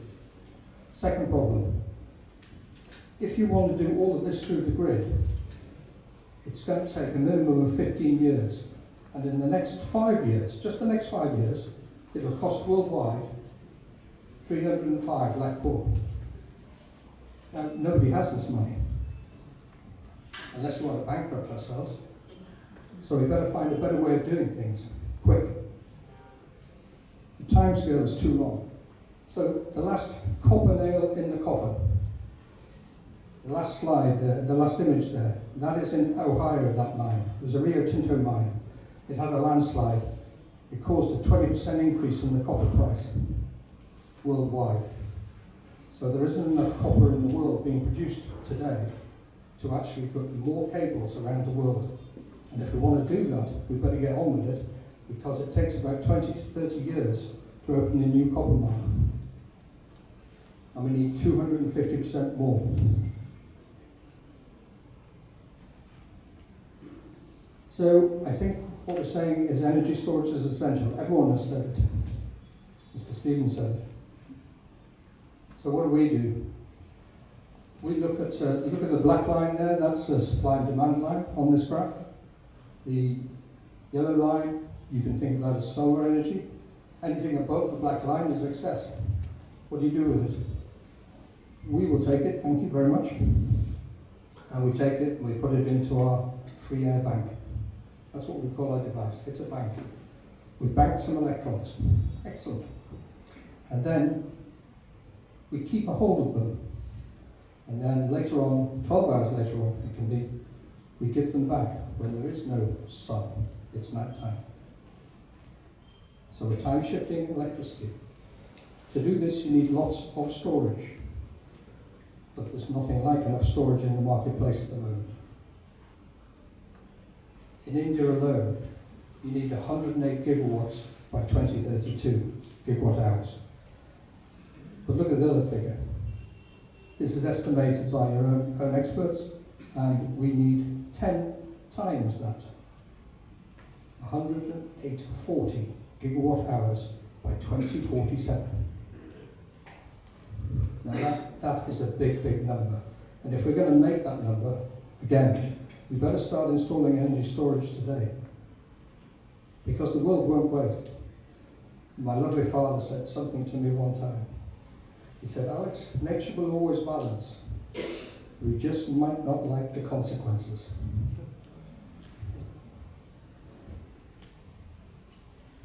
So, is this a new technology, compressed air energy storage? Well, it must be slightly new what we're doing because we got a patent for it. But in 1970s, in Huntdorf, Lower Saxony, they put together a 300 megawatt plant of energy storage. It's still running today. 1970s till today, I think you can do the maths. So we're talking about long duration assets here that last for a long time. From Huntdorf, you go to Macintosh in the States, which is in the 90s, and this way they put some extra heat capture on the end of it, so it was a bit more efficient. So you go from 42% up to 55% round trip efficiency, energy in, energy out. And finally then, you look at what's happening in China, just across the way.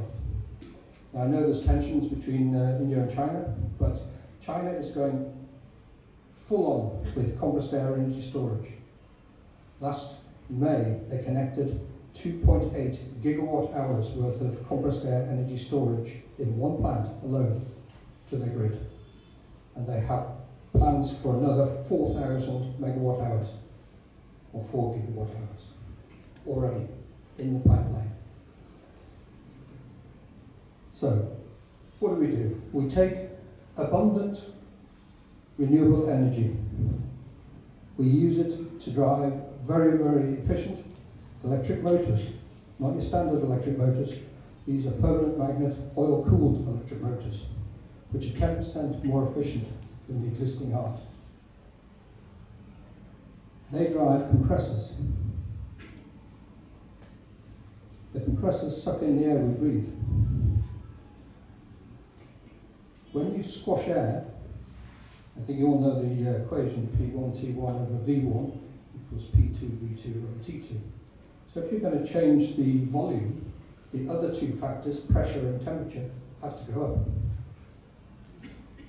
So what we've done, which is really incredible, is that we have captured 99% of that heat energy. And that's what our patent's about, capturing that heat. Why we want to capture that heat is because when you squash the air, you need both the pressure and the heat. When you're expanding the air, you need that heat to re-energize the air so that it'll do more work for you. So we strip out the heat, and the heat is stored in water. Water is the best known thing on Earth for storing heat energy. That's why it's used in all power stations. It's the best carrier of heat. So we strip all the heat out into water, and the water is at a temperature stage 1. It's at 90 degrees, stage 2 it's at 90 degrees. In our third stage, it goes up to 180 degrees, and we hold it under 11 bars of pressure. So it's not boiling, it's just sitting there. It's lovely, cozy, hot water. When you want the energy back, you release the air from above ground storage tanks. So these are CNG storage tanks. And all this equipment that we're looking at here on this slide, it all exists today. I'm not Einstein, but I know how to put different things together to come up with I think, a pretty good solution. So the air picks up the heat from the water, and then it goes through a device. The device which makes the electricity come back out again. And this device is a turbo expander generator. The turbo expander generator is used in the oil and gas industry, at gas stations where you're reducing the pressure. They reduce the pressure through a turbine, and from the turbine, then they make electricity. So they had to put electricity in to pump the gas up to pressure. When it comes from 200 bars to 40 bars, then it's making energy. And so they're recovering the energy. So then we give you back lovely green electrons, which you can reduce your operating costs with. You can use it to drive processes in a green fashion, guaranteed. And at the other side of this device, we end up with cool, clean air. My background's in compressed air and filtration. I was part of the committee that wrote the standard on breathing air. So this air that's coming out the backside of this device is breathing air quality. So we can take in dirty air and we put out clean air. Not only do we put out clean air, it's cool, it's at 14 degrees C. And we can dial it down to 1 degree C, minus 2 degrees C, because the pressure dew point on this air, as it's coming out, even at 8 bar the next stage, is minus 22. So it's super dry. And that brings me to another point about what we can do with this system. For every 1,000 kilowatt hours that we process, we produce 200 litres of water. That water can be put to use, irrigation. It can be smartened up for even drinking water, if you like. So what are we doing in essence? We're time shifting when energy is made, when it's freely available, to a point where it's constrained when it's not available. And our patent is on that, the 99% heat capture. And that was validated by Imperial College London, which is rated as the top chemical engineering college in the world.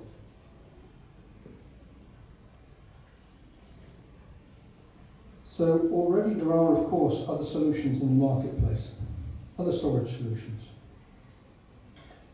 Most of those are grid connected. And I already told you that there's going to be a problem if we keep connecting things to the grid. And I can tell you in the UK, you can't get a grid connection for 15 years. People like Sainsbury's and Tesco's supermarkets. Tesco's over here, plus Tata equals Star Bazaar. So Tesco's are a FTSE 100 company in the UK, meaning they're in the top 100 companies in the UK, and they're told, no, you can't have electricity. You can't have more electricity for 15 years. Why? Because the grid can't take it. We can't build it quickly enough. If you want to, you wait 4 years from order. Hitachi are building a brand new plant to double the capacity of their transformers. So these solutions come with a high levelized cost of storage, and they don't really solve the grid connection problem, and they don't solve transmission losses. If you move energy from 200 kilometers away to your point of consumption, you've lost at least 10 to 12%. So current battery energy storage systems, don't get me wrong, lithium does a great job in power regulation, regulating frequency. So this means very high power for very short durations of time, and they're paging in and out of that network all the time. They're not shifting lumps of energy, they're moving power to keep the frequency at 50 hertz plus or minus 0.1. We don't really see lithium-ion as our competition because we're going into the longer duration end of energy storage, moving lots of energy from one time to another time. I can talk about the environmental friendliness of lithium-ion. I could talk about the what happens when you start going for more capacity. And then we can look at pumped hydro storage. Right, I have another question for you.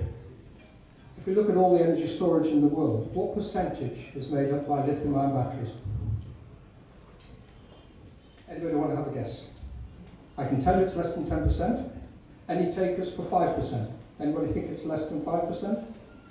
It's 2% of energy storage. Despite all the noise, despite all everything else, it's 2% of the world's energy storage. Pumped hydro is where the energy storage is, 93%.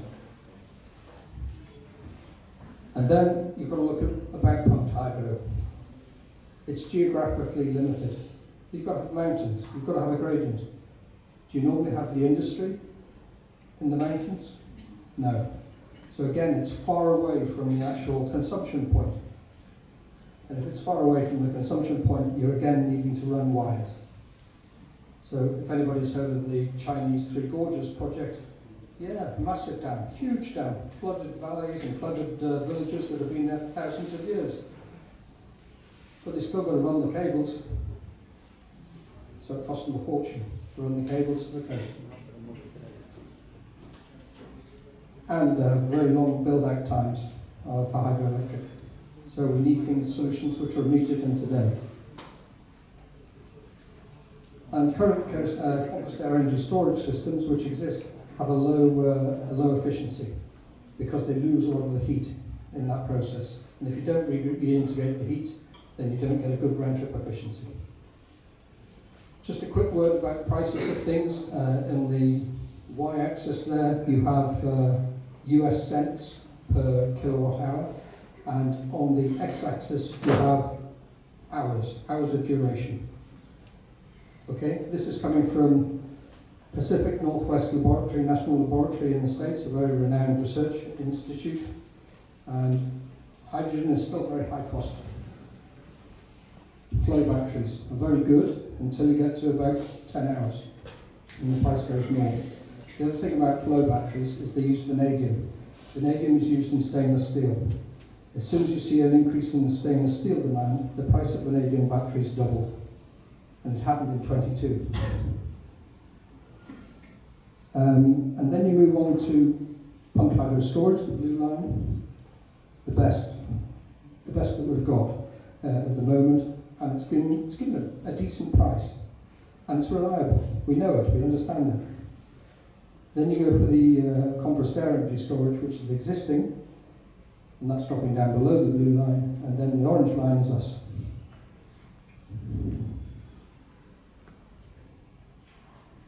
Who do we serve? We sit first, and we say, behind the meter. We want the right amount of electricity in the right place, at the right price, at the right time. So we like to look at the cold storage, food distribution, vaccines business, so that includes pharmaceuticals. We're interested in commercial vehicle charging. We're interested in commercial property. We're interested in public charging, which could be buses, cars. We're interested in manufacturing of all types. We're interested in the processing sector, and we're also interested in data centers. Data centers currently taking 3% of the world's electricity and climbing. Really power-hungry devices. So I know you'll all start asking me about prices and things like this, so I'm going to give you a quick example, one example. If we look at a blended situation where the customer has a diesel generator sets and for some of their activity, and also maybe some grid activity as well. So let's take a blended price of 18 rupees. If it was just diesel generator sets, we could be looking at 25, 30 rupees for the actual price per kilowatt hour. Rooftop solar, 3 rupees. Storage size, 5 megawatt hours. Store buy price is 18.4 Indian core. Sorry, rupees core. Electricity saving, 3.7. Payback period, 4.9 years. Now, I just want to stop there, and by the way, it's a 25-year lifetime on these assets. I saw a cylinder in England. I went to a cylinder manufacturing plant. These are big cylinders. They're half a metre in diameter and 11 metres long. And one was lying on the floor there. He said, come and have a look at this. I said, okay. What am I looking at? He said, have a look at the date it was manufactured. This was a BOC cylinder used for oxygen. It was coming back for its 10-year inspection to make sure it was within regulation. Anybody want to have a guess at what the manufacturing date was? I was astounded. It was 1936. And it was still in service, still being used. So when I talk about this equipment, I'm not talking about a new technology like lithium ion, which was invented in the 1990s by Sir John Goodenough. I'm talking about trusted technology which has been used in the oil and gas industry and in the cryogenic industry for hundreds of years.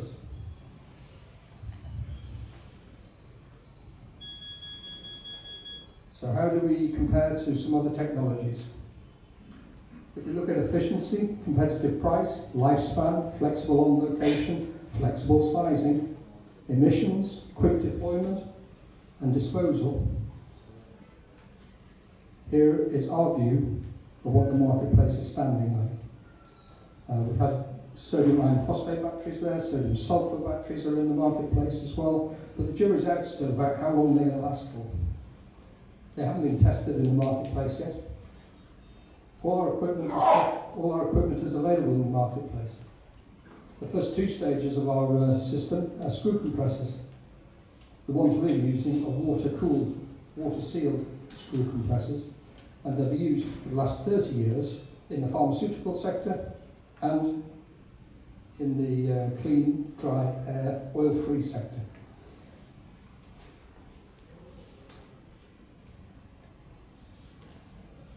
So what do? I already said we can time shift. So we put electrons in the saving account for later. We can smooth the output. So you've got a variable output coming in, we can give you a smooth output coming out. It's a bit like monsoon rivers versus flash floods. Capacity firming. Mumbai, Dabawala.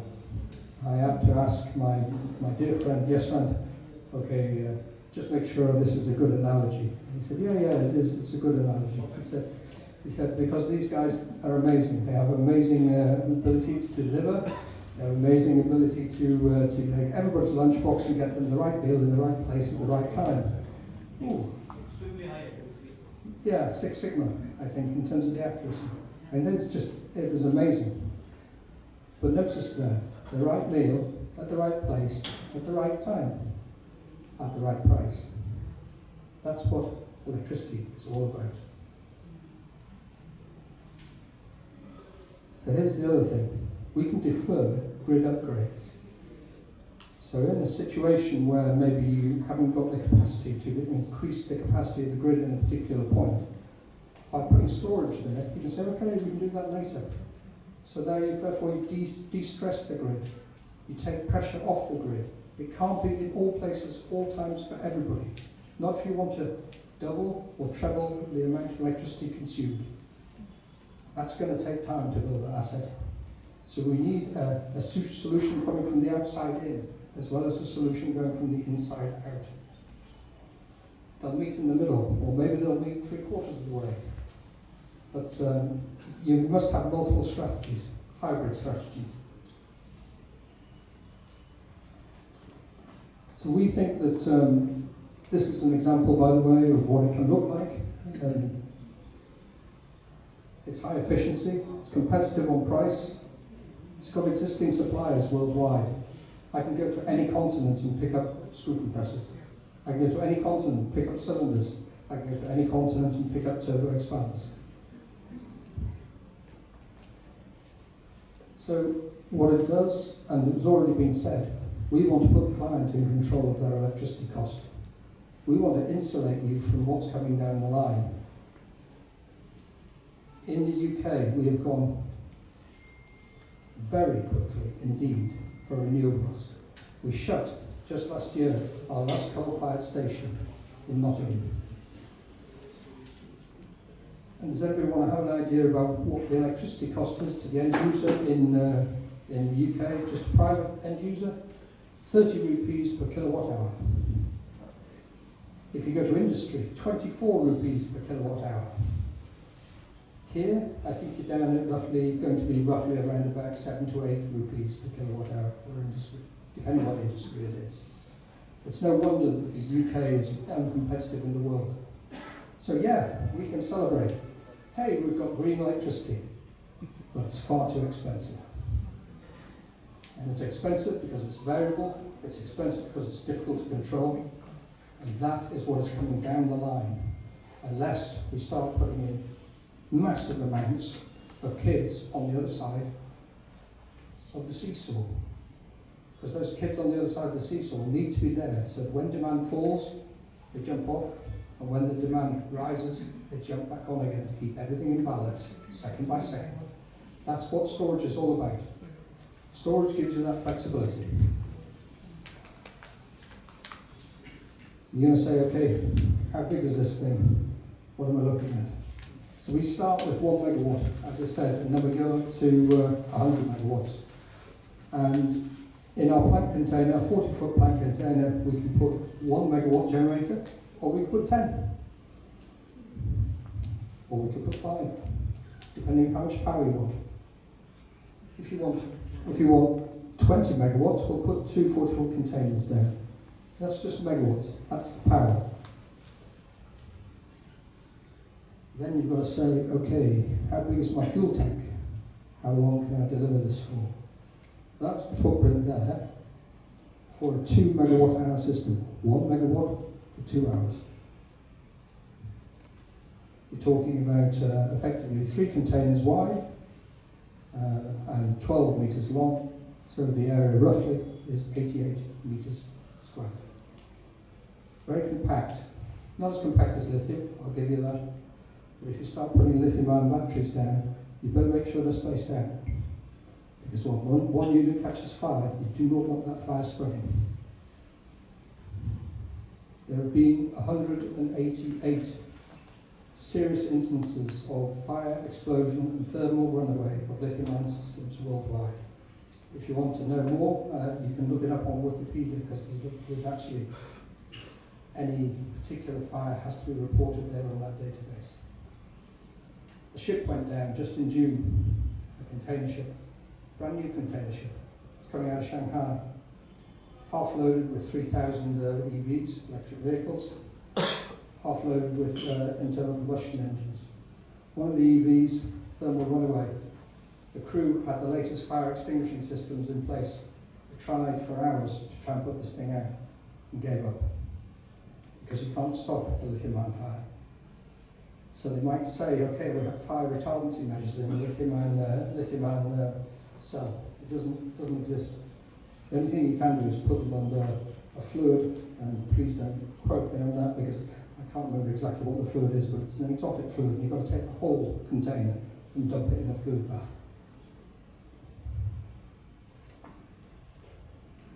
So if you want to add some more additional power, I just said you can put more generators in. If you want to have a longer duration, another 6-pack, another 6-pack, another 6-pack.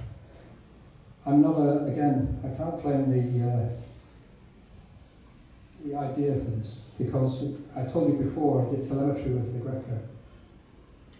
Aggreko do exactly this. Containerize the solution, bring it to the location. Very quick deployment, very quick connection, up and running. So as long as you have the groundworks in place and the electrical connection available, we can get set up very quickly. All of this is deliverable on trucks. It's all 40-foot container configured.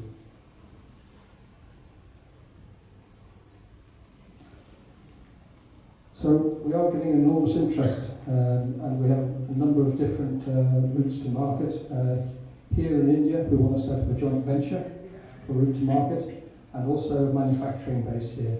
We're not bringing in product from outside. We're not making you dependent on the UK PLC, because you wouldn't want to be, you're too far away. We want to do things made in India. And you have the technology here. You have the know-how.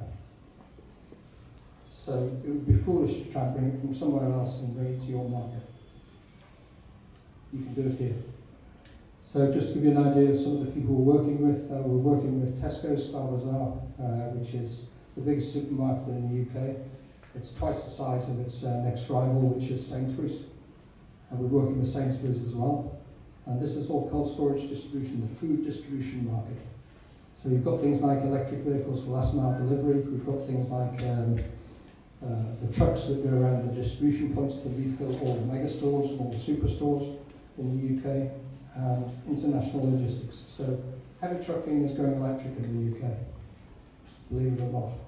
Although I'm not convinced it will go there yet. I think there are other things in the pipeline. Maybe they'll find a new fuel to put in the combustion engine which burns cleaner. Like maybe methanol, something of that nature. Who are we? This is us. This guy here, James Robson, MBE, is a serial entrepreneur.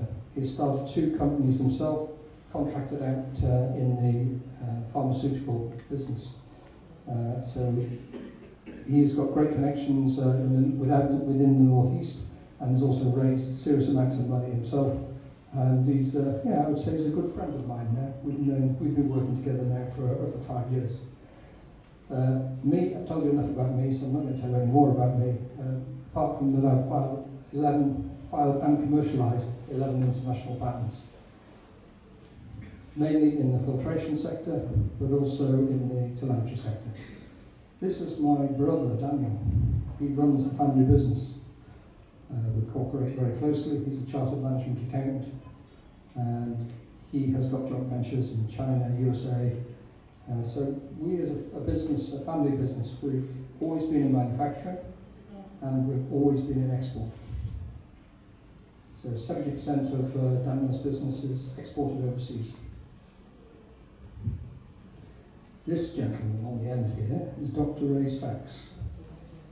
He did 40 years with Air Products, putting together multi-billion-pound cryogenic air separation plant. There isn't much he doesn't know about compressing air and expanding air and trying to squeeze every little bit of efficiency out. He told me once, he said, Alex, the best we could achieve is 42% efficiency on an air separation plant. He said, if we could get just 0.1 more, he said that was a big day. It was a big day for the plant. And that is me. So I hope you found this vaguely entertaining. I didn't want to take too much more of your time because you've been sat there very patiently for a long time. I'm sure you'll have questions. I'd like to thank you very much for taking the time to come and listen to me babble on for a little while. Thank you very much to the Chamber, the Goa Chamber of Commerce and Industry for having me today. Thank you.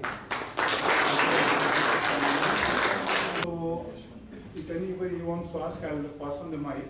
You can put that,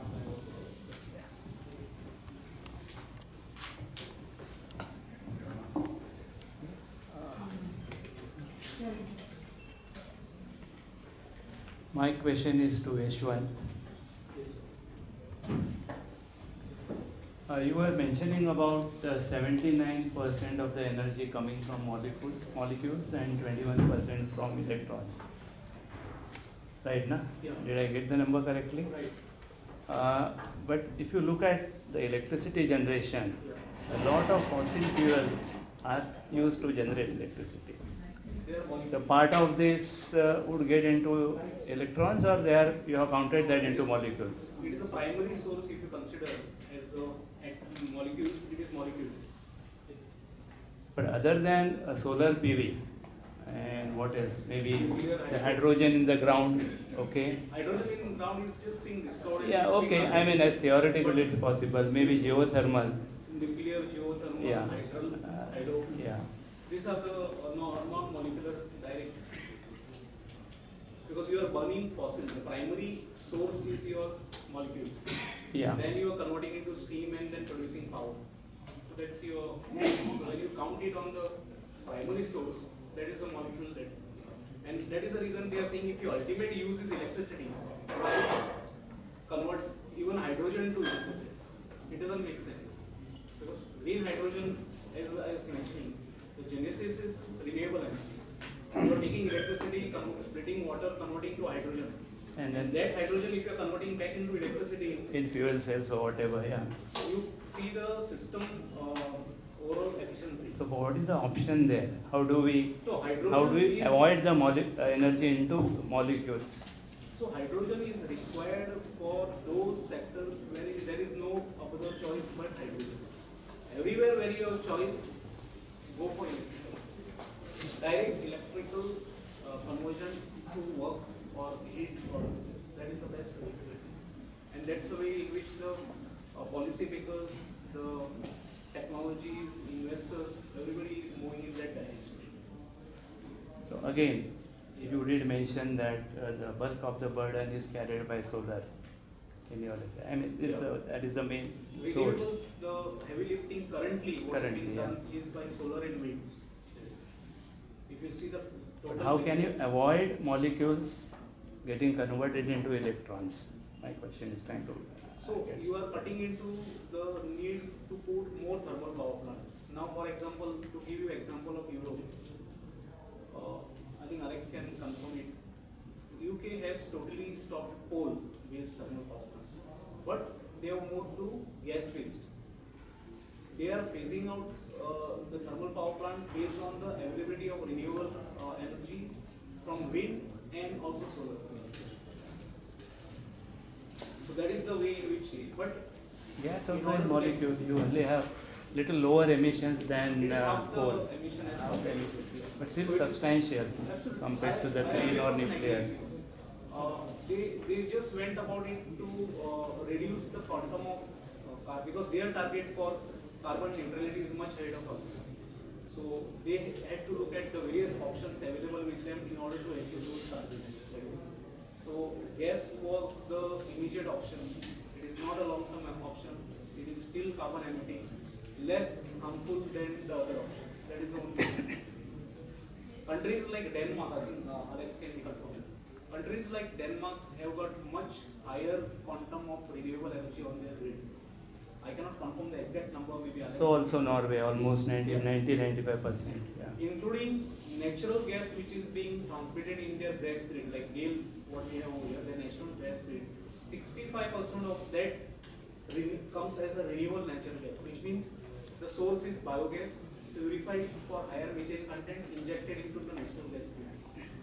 Our national policy over here does not permit injection into national gas grid. It does it at the distribution and city gas distribution, where the network is low pressure HDPE pipeline. So as per the new CPG synchronization scheme, which GAIL is the implementation agency, you are allowed to directly inject the renewable biogas or CPG into natural gas pipeline at city gas network level. So the piped natural gas that we will get it at a home or shortly, or maybe it has come already, I'm not aware, or the CNG stations where you feed the CNG cars. That network will be fed by the CBG, that is compressed biogas, which is upgraded to 97-98% purity with pipeline specification for the other components. A direct usage of molecules. Yes.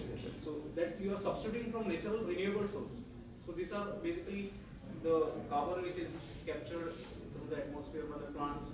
It gets into the biomass. The biomass is converted into methane. That methane releases carbon, but it is a circular. One last question from my side. Your presentation was very data packed and logic packed. What do you see for a large country like India? How will it move away from the molecules of fossil fuels? Honestly, I don't have an answer. See, Denmark, Norway, even to that extent, and UK, these are relatively, I would say. They are relatively small countries. The challenges are relatively lesser for a country of our size and China. I'll just give you a broad example. This is what one of the speakers, I don't remember the name, had highlighted. To improve the Human Development Index of India to the level of advanced countries, which is 194 of this, that is the index which is published. We will require 28,000 terawatts of hour of energy, because it has all the various works of it. That is the quantum of this. Can you take a guess what is the total quantum of renewable, including nuclear, hydro, solar, everything put together? What is that quantum of that energy? As for the current target, it is just 8,000 terawatt. We have a gap of 20,000 terawatt which has to be sourced. And that is the challenge that we as a country, India, I'm referring to India, not a global city, as a country need to sort of address. So that's the reason in my initial piece I said that every quantum of renewable energy, big, small, here, there, whatever, needs to be brought into the system. And we also need to change our behavior to be more conscious of our individual actions or something which we do in our capacity as advisory to take care of the emissions, not only carbon, but other more harmful, this in terms of the specifications that we have to confirm or this, we need to be very, very cognizant of our activities, especially as engineers. It's a huge responsibility on us. And the Chamber of Commerce with the entrepreneurship and the kind of this has to support these initiatives to take bold decisions. And Goa has an excellent example. Our forefathers have always been with nature. We talk about Khazan lands, we talk about our salt pans, art and all those things. We have been with nature and we have been progressive. We have been self-sustained, we have been progressive, we have been environmentally conscious. And that thing, I think, has to be rekindled in terms of entrepreneurship spirit as well as the scientific spirit with institutional engineers can complement so this need to be. We are the third largest green gas emitter, greenhouse gas emitter. Who are the first two? US and China. China US and China. I don't want to name specifically, obviously it is the US and China. US and China. But China has taken giant steps. I mean, irrespective of what our political differences with that, I think it's worth replicating their success in terms of the strides for renewables. The leading country in the world who has taken renewables by storm is China. So they have gone to an extent wherein if experts say their oil dependency is already peaked. So now we will see rapid decline of oil demand from China. I spend a lot of time in China. We have a joint venture in China. And I can tell you that 60% of the world's wind and solar installations is done in China. The rest of the world put together, 40%. They're moving at a rate which is absolutely frightening. I had my eyes blown wide open when I went there. They don't hang around during COVID, when we were all maybe sitting at home. I don't know how it was like here in Goa. I think in Goa you did pretty well. But the UK was at home. Meantime, the Chinese built a high voltage DC line all the way from the west of China to the east of China so that they can take advantage of solar gain. Just one question to you, Alex. Yes. Now, your solution is from storage solution is from 2 megawatts to 1,200 megawatts. Right? Plus. Yeah, plus. Now, you gave example of 2 megawatts and this thing, 5 megawatts. Yeah. Now, does the plant remain same or the plant size also go as you increase the storage capacity? As you increase the power and increase the hours of duration, the number of compressors that you need and the number of cylinders have to go proportionally. Proportionally. However, the power output stays exactly the same. So as you get scaling up of duration, then you can actually dilute the amount of capital that you deploy. Good evening, sir. My name is Britesh Sinari of Goa Excel Department. Just a small query. In terms of energy storage, if you compare sharehold and lithium-ion battery, what is the percentage of the loss of energy? Okay, that's a great question. Where is your lithium-ion battery? Is it in Siberia or is it in the Middle East? Where is your lithium-ion battery located? Okay. Because if it's in Norway in the middle of winter, or if it's in the Middle East. If you compare in terms of the Middle East, then? So in the Middle East, if you take that example, then the cooling percentage on a lithium-ion battery goes through the roof. So the round-trip efficiency of the lithium-ion battery is not 93%, which is for an individual cell. If you go to system level, in a normal environment, Lazars, who are a very renowned agency, quote lithium at 85% round-trip efficiency at system level. But that's at ambient temperatures of about 20 degrees. As soon as you go down in temperature, or up in temperature, lithium-ion, the actual the efficiency goes down. Our system, 80%. What about you, if we compare the temperature which is occurring in Rajasthan, especially in India, what will be in terms of losses? Our system? Yes. Our system is 80%. So 20% losses. So 20% loss. round trip efficiency is 80%. And that loss is expressed as heat and cooling. So if you can use the cooling, say to offset air conditioning or to offset refrigeration plant, then if you can use that, then you start creeping up to 85%. If you use the heating, and we can reduce steam from our system, and you want to use that for sterilizing sort of food crates or something of that nature, then you're creeping up towards 90%. The theoretical round-trip efficiency for compressed air energy storage, which is widely accepted, is 93%. Theoretical. Thank you so much. I think I'll just add to your... Yeah, please. If you are referring to lithium-ion chemistry, read the specifications for ambient temperature and check what are the temperatures currently in Middle East and also in some parts of India. We have crossed 50 degrees in most of the regions, and these are not rare climate events.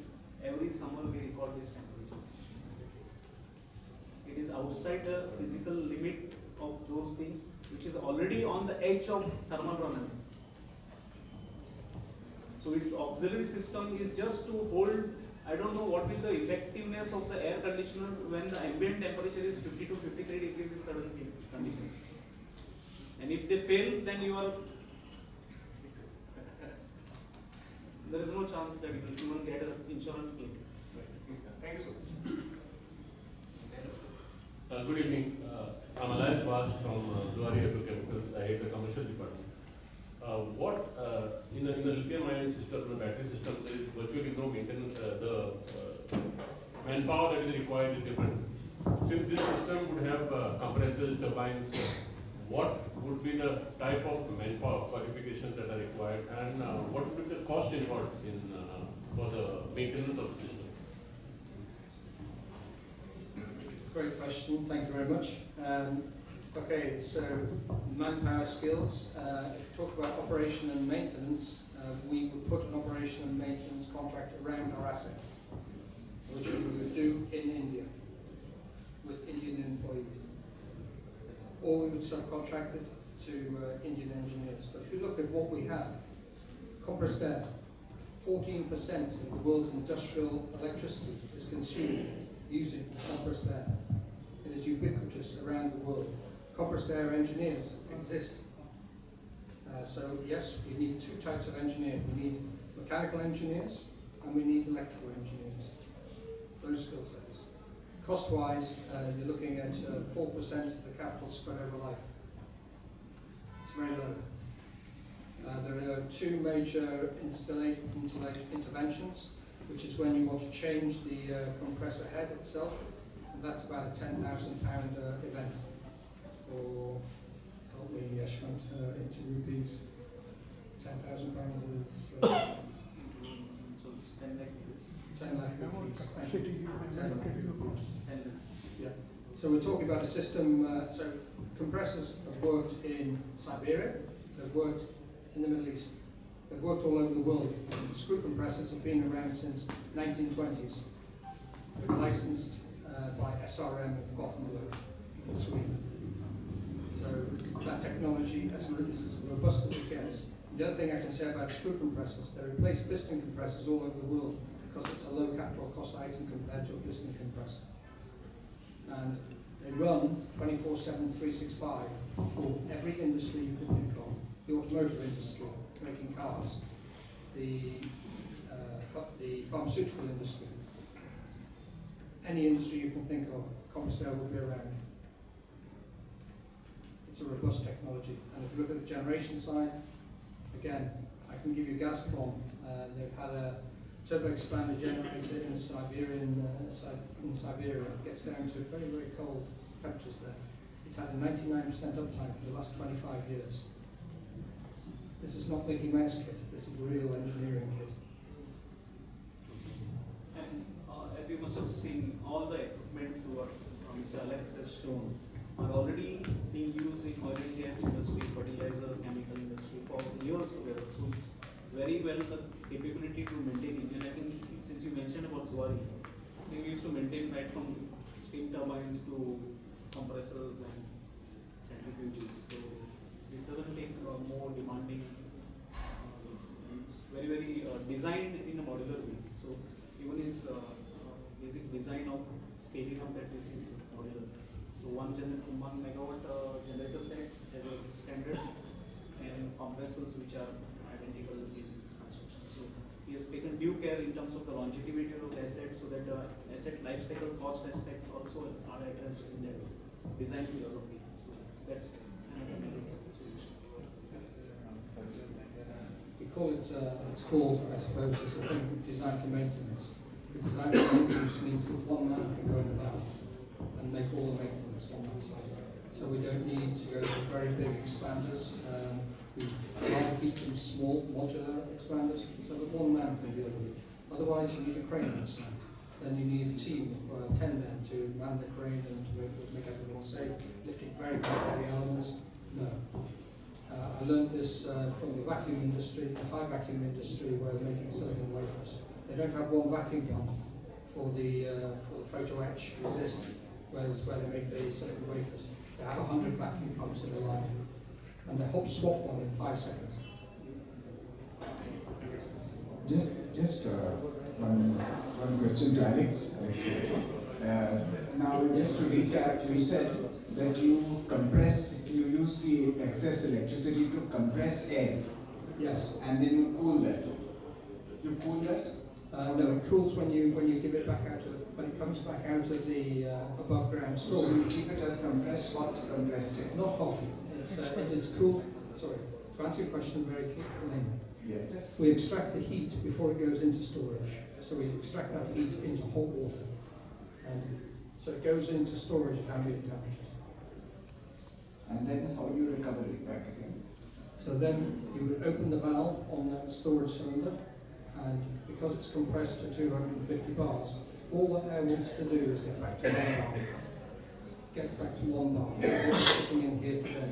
Yes. So if you ever played with an aerosol can to do your deodorant underneath your eyes, okay? You maybe sometimes one day you got up and you weren't really concentrating, maybe a bit tired like I am sometimes, and you get the can too close to your skin. What are you feeling? You're feeling a burn from that expanding gas getting very cold. And that is what happens to a gas when it comes out from pressure and it starts expanding, it gets very cold. So then you join it back together with the heat to keep it at 170 degrees before it goes into the turbo expander.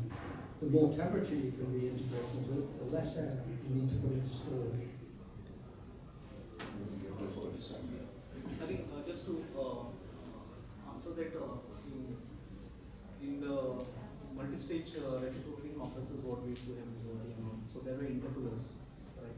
So they threw out the heat to the atmosphere and passed on to the next stage. Here at each stage of compression, the heat is stored in thermal storage. It is water. It is stored as warm water. And this is stored at the 3 stages where you take off heat from the system but conserve it. You don't throw it to the atmosphere. So that heat at a later stage during decompression, when you are releasing the air to drive the turbo mechanism, you are reutilizing that heat to expand the air even further to get more work done. So it is conserving that heat and reusing, so improving the system efficiency. What in the normal course we throw out to the atmosphere, it is conserved in storage systems and reutilized. So, but in spite of doing that, you are still left with some 100 kilowatt of heat per 1000 kilowatts of energy, which you can further utilize to integrate into your other processes of hot heat, water, warm water, steam, whatever you want to do with that. And the final discharge of the compressed air, when it is coming at almost atmospheric pressure, due to the decompression and taking of the ambient heat, that cools down to about 14 degrees. In the standardized case, you can tune it down to even -2 degree and whatever temperature that way. But that cooling effect, by the way, I think Alex has made that point. In this entire system, there is not a single drop of oil which is there in the system, which comes in contact with the air. So it is totally oil free. The only thing it is in contact is water. That is to the water vapors which are there in the atmosphere. So your oil free air at the exhaust. Just to speak to the amount of thermal energy that you get, if you take a meter cubed of air and then you compress it from 1 bar to 250 bars. How much temperature do you think you would generate? I can tell you, because I know the answer, that it's 1100 degrees C if you did it in 1 push, which is why you need to do it in 3 pushes, and at each stage extract heat, extract heat, extract heat. But as Yeshwant said correctly, if you want to get to 250 bars in a piston compressor, you have 4 stages. Because we have a liquid piston compressor, we do it in 3 stages, and we capture all the heat. In the cost structure, you are given a cost of about 18.7 crore. That is for what capacity? The 18.7 was a blended cost of diesel and grid connected electricity. Okay, I know the cost of electricity here in India is roughly 7-8 rupees for kilowatt hour. So we can get marginal price electricity from the grid when there's an excess down to almost 0 cost.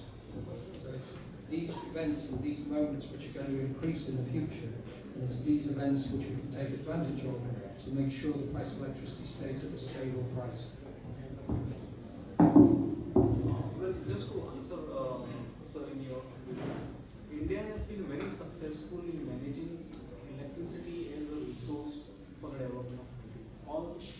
Whatever may be our challenges, issues and all, one of the success of our country has been how we have managed the electricity generation and distribution. In distribution, we have some challenges in the recovery and all those things, but national grid is one of the most advanced grids in the world. The renewables is bringing challenges that apart. Can you name the AAA rated nationalized power company? Take a guess. NTPC? Sorry? NTPC or Power Grid? Nuclear Power Corporation of India.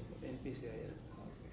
AAA rated, one of the best nuclear program, indigenous, all aspects of the nuclear technology. Going forward, whatever 700 megawatt, 230 megawatt kind of thing, or even the smaller kind of technology, will come from the indigenous development activities. Even after the signing of civil nuclear agreement during the presidency of, I think, Dr. Kalam, Manmohan Singh's time. George Bush and what was the reason why till date we have not been able to bring European or American reactors to the country? Liability, unlimited liability. Liability and all is okay, one aspect. It is not economically feasible for the rates that we have of power in India to make those capex costs viable. So that's the reason the indigenous technology is addressing those challenges or ensuring that energy security plus affordability plus sustainability. Can we do one thing? Because whatever questions and all, can we answer even the high tea soon after this? Absolutely. Yeah. It was a really nice function and a lot of interest coming. So let us wind up by presenting mementos to our dignitaries. So I would request Madam Pratima to hand over a memento to our chief guest.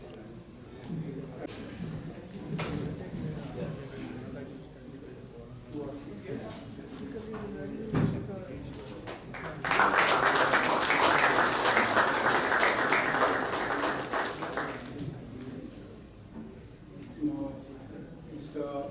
Anwar Khan, it is your privilege to hand over the memento to our guest speaker, Mr. Yeshwant.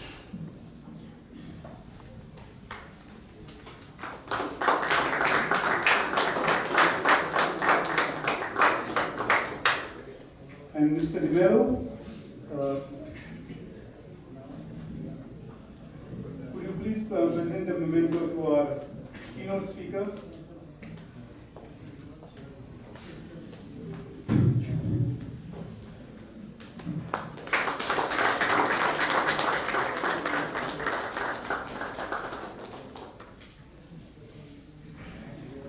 Now, the last item on the agenda, we have a vote of thanks, which I request Engineer Prakash Lodlikar from GCCI to kindly do the honors.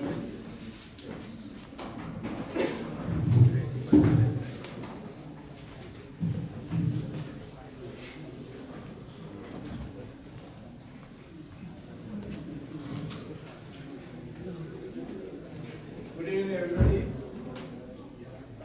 It was quite an interesting session. It is my privilege to propose the vote of thanks on behalf of Goa Chamber of Commerce and Industry and the Institution of Engineers India, Goa State Center. We have just concluded a highly engaging and forward-looking workshop on renewable energy storage, challenges and solutions. It has not only enriched us with knowledge but also sparked important conversations on Goa's future energy strategy. I take this opportunity to express our deepest gratitude to our chief guest, Mr. Stephen Fernandez, Chief Electrical Engineer of Goa. Sir, your gracious presence and perspective added immense value to this occasion and underline the government's proactive role in shaping a sustainable energy future for Goa. I personally thank you for having accepted our invitation, and we would like to have such interactions in future also.